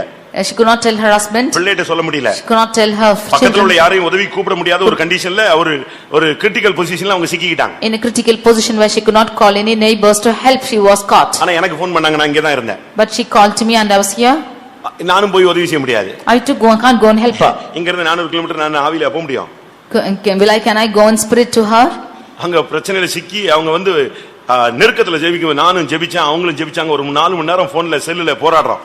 She was entangled in that problem and we for 4 hours were striving in prayer. But கதவை கர்த்தர் உடைக்கிறதுக்கு அவனுக்கு பலன் கொடுக்கல. ஏன்னா ஓவர் தண்ணில அவனால ஒண்ணும் பண்ண முடியல. And he was having the strength to knock at the door because he was drunk to that extent. அந்த வெறி அடங்காம And because his thing அந்த did not கோபம் அடங்காம his fury did not go down. டியூப்லைட்ட உடைச்சு கையில குத்திக்கிட்டான். He pulled down the tube light and got his hand. அந்த sister கதவுக்கு உள்ளுக்குள்ள முழங்கால்ல நிக்குது. அவன் வெளிய நின்னு தட்டறான். நான் இங்க இருக்கறேன். And that sister is kneeling down in that house and I am here. He is standing outside the door and knocking. நான் இங்க நாசரேத்ல இருக்கேன். I am here in Nazareth. ஒரே ஜெபம். We were praying. இப்போ கர்த்தர் அந்த சிஸ்டர்ட்ட சொன்னாரு. Now to that sister the நீ Lord அவனை said, காணாதிருப்பாய். you shall not see him. அப்ப நான் சொன்னேன் அப்ப செத்துட்டான்னு அர்த்தம். முடிஞ்சு போச்சு. Then I said it is over. He is going to die. இனி பார்க்க மாட்டேன்னு சொன்னா அவன் தான் வீட்டு ஓனர். அவனை பார்க்காம இருக்கணும். நைட் வீட்டை காலி பண்ணணும். அப்படி நடக்காது. அப்ப நான் சொன்னேன் ரைட் ஜட்ஜ்மென்ட் முடிஞ்சிருச்சு. அவன் செத்தான்னு சொன்னேன். He is your house owner, therefore you cannot be without seeing him. If the Lord is saying like this, then the judgment is coming and he will die.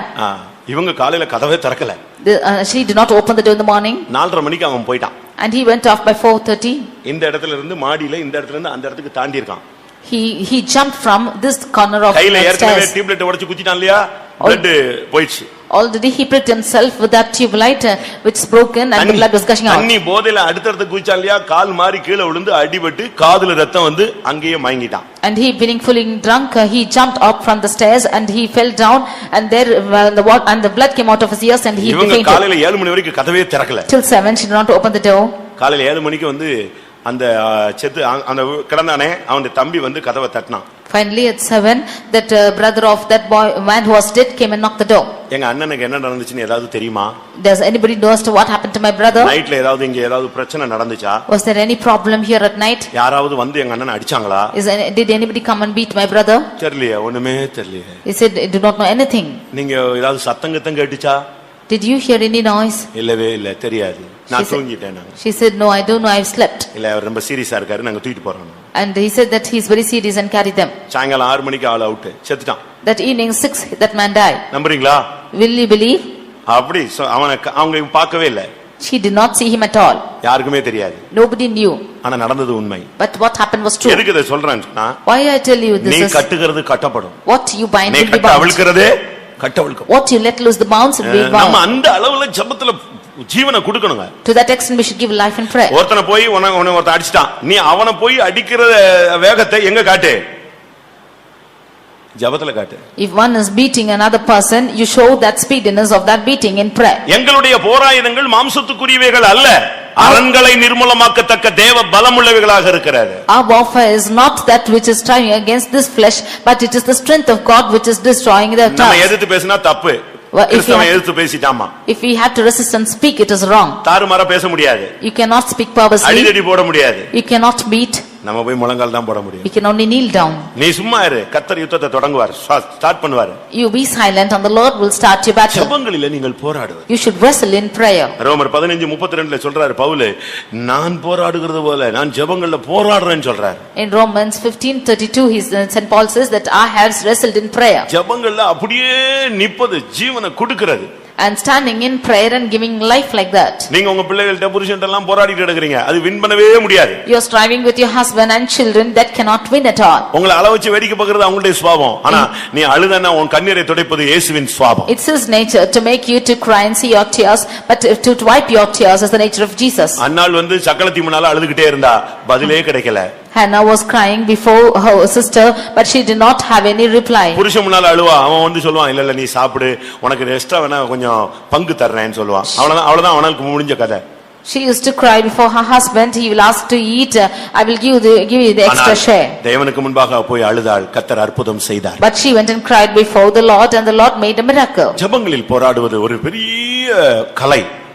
Striving in prayer or wrestling in prayer is a great ஒரு பெரிய சாதனை அது. it is a great event. ஒரு தேவனுடைய பிள்ளைங்கிறது ஜெபத்துல போராடலன்னா பிரயோஜனம் இல்ல.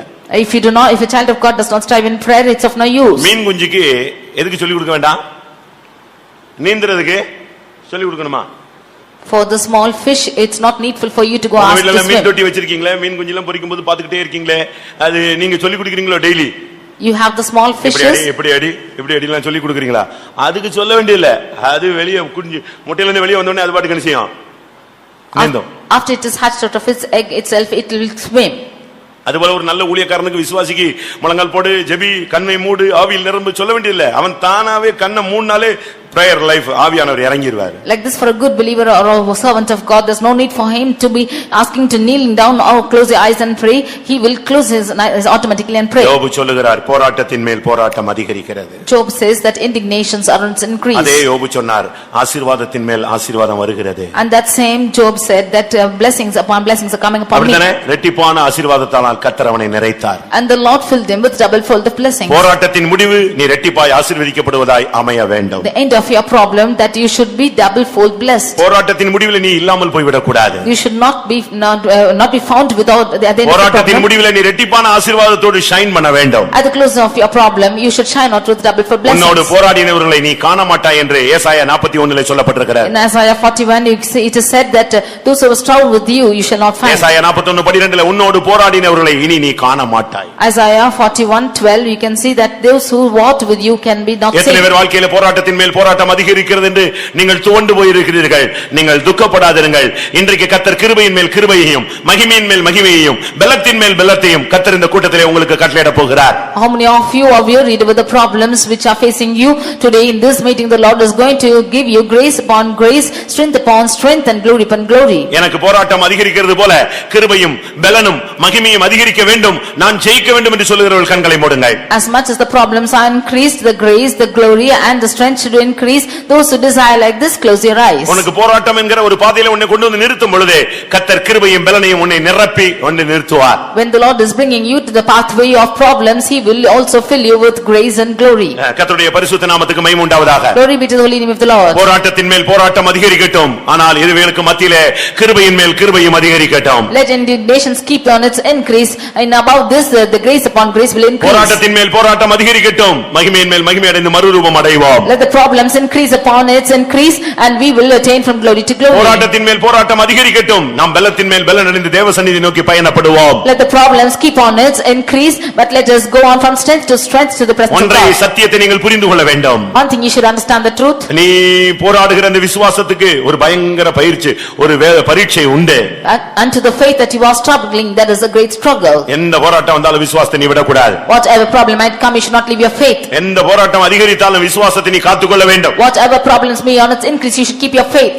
எத்தனை பேர் அப்படி விசுவாசிக்கிறீர்கள்? How many of you believe like this? பாவத்தின் மேல் பாவம் வரட்டும். let sin come upon sin. இயேசுவின் நாமத்திலே கிருபையின் மேல கிருபையை பெற்றுக்கொள். In the name of Jesus, receive grace upon பாவம் grace. பெருகின இடத்திலே கிருபை பெருகினது என்று வேதம் சொல்லுகிறது. Where sin did much abound, the grace did also much அப்படின்னா என்ன abound. அர்த்தம்? What is the meaning of பாவத்தின் this? போராட்டம் அதிகரிக்கும் பொழுது கிருபையின் அதிகரிக்க ஆரம்பிக்கிறது. When the struggle of sin is increasing, grace is also increasing. எத்தனை பேர் அப்படி விசுவாசிக்கிறீங்க? How many of you believe this? கர்த்தாவே இந்த போராட்டத்தின் மத்தியிலே எல்லாவற்றிலும் நான் நிற்க வேண்டும், ஜெயிக்க வேண்டும், நான் வெற்றி பெற வேண்டும், நான் பிரதிபலனை பெற்றுக்கொள்ள வேண்டும். Lord, in the midst of all these problems, I should stand against it and should overcome it and receive my reward. போராட்டம் உத்தமத்தை நிலைநிறுத்தும்படியாக, The problems are that you might give your போராட்டம் brightness. சில பாடங்களை கற்றுக்கொள்ளும்படியாக, The problems are coming that you might learn some lessons. போராட்டம் வாழ்க்கையை புரிந்து கொள்ளும்படியாக, The problems life is to understand. போராட்டம் சில மனிதர்களை குறித்து உனக்கு தெளிவான அறிவை பெற்றுக்கொள்ளும்படியாக அனுமதிக்கப்படுகிறது. The problems are given that you might have a certain understanding about some people. கர்த்தாவே விசுவாசத்தின் போராட்டத்தை போராட என்னை பலப்படுத்தும்.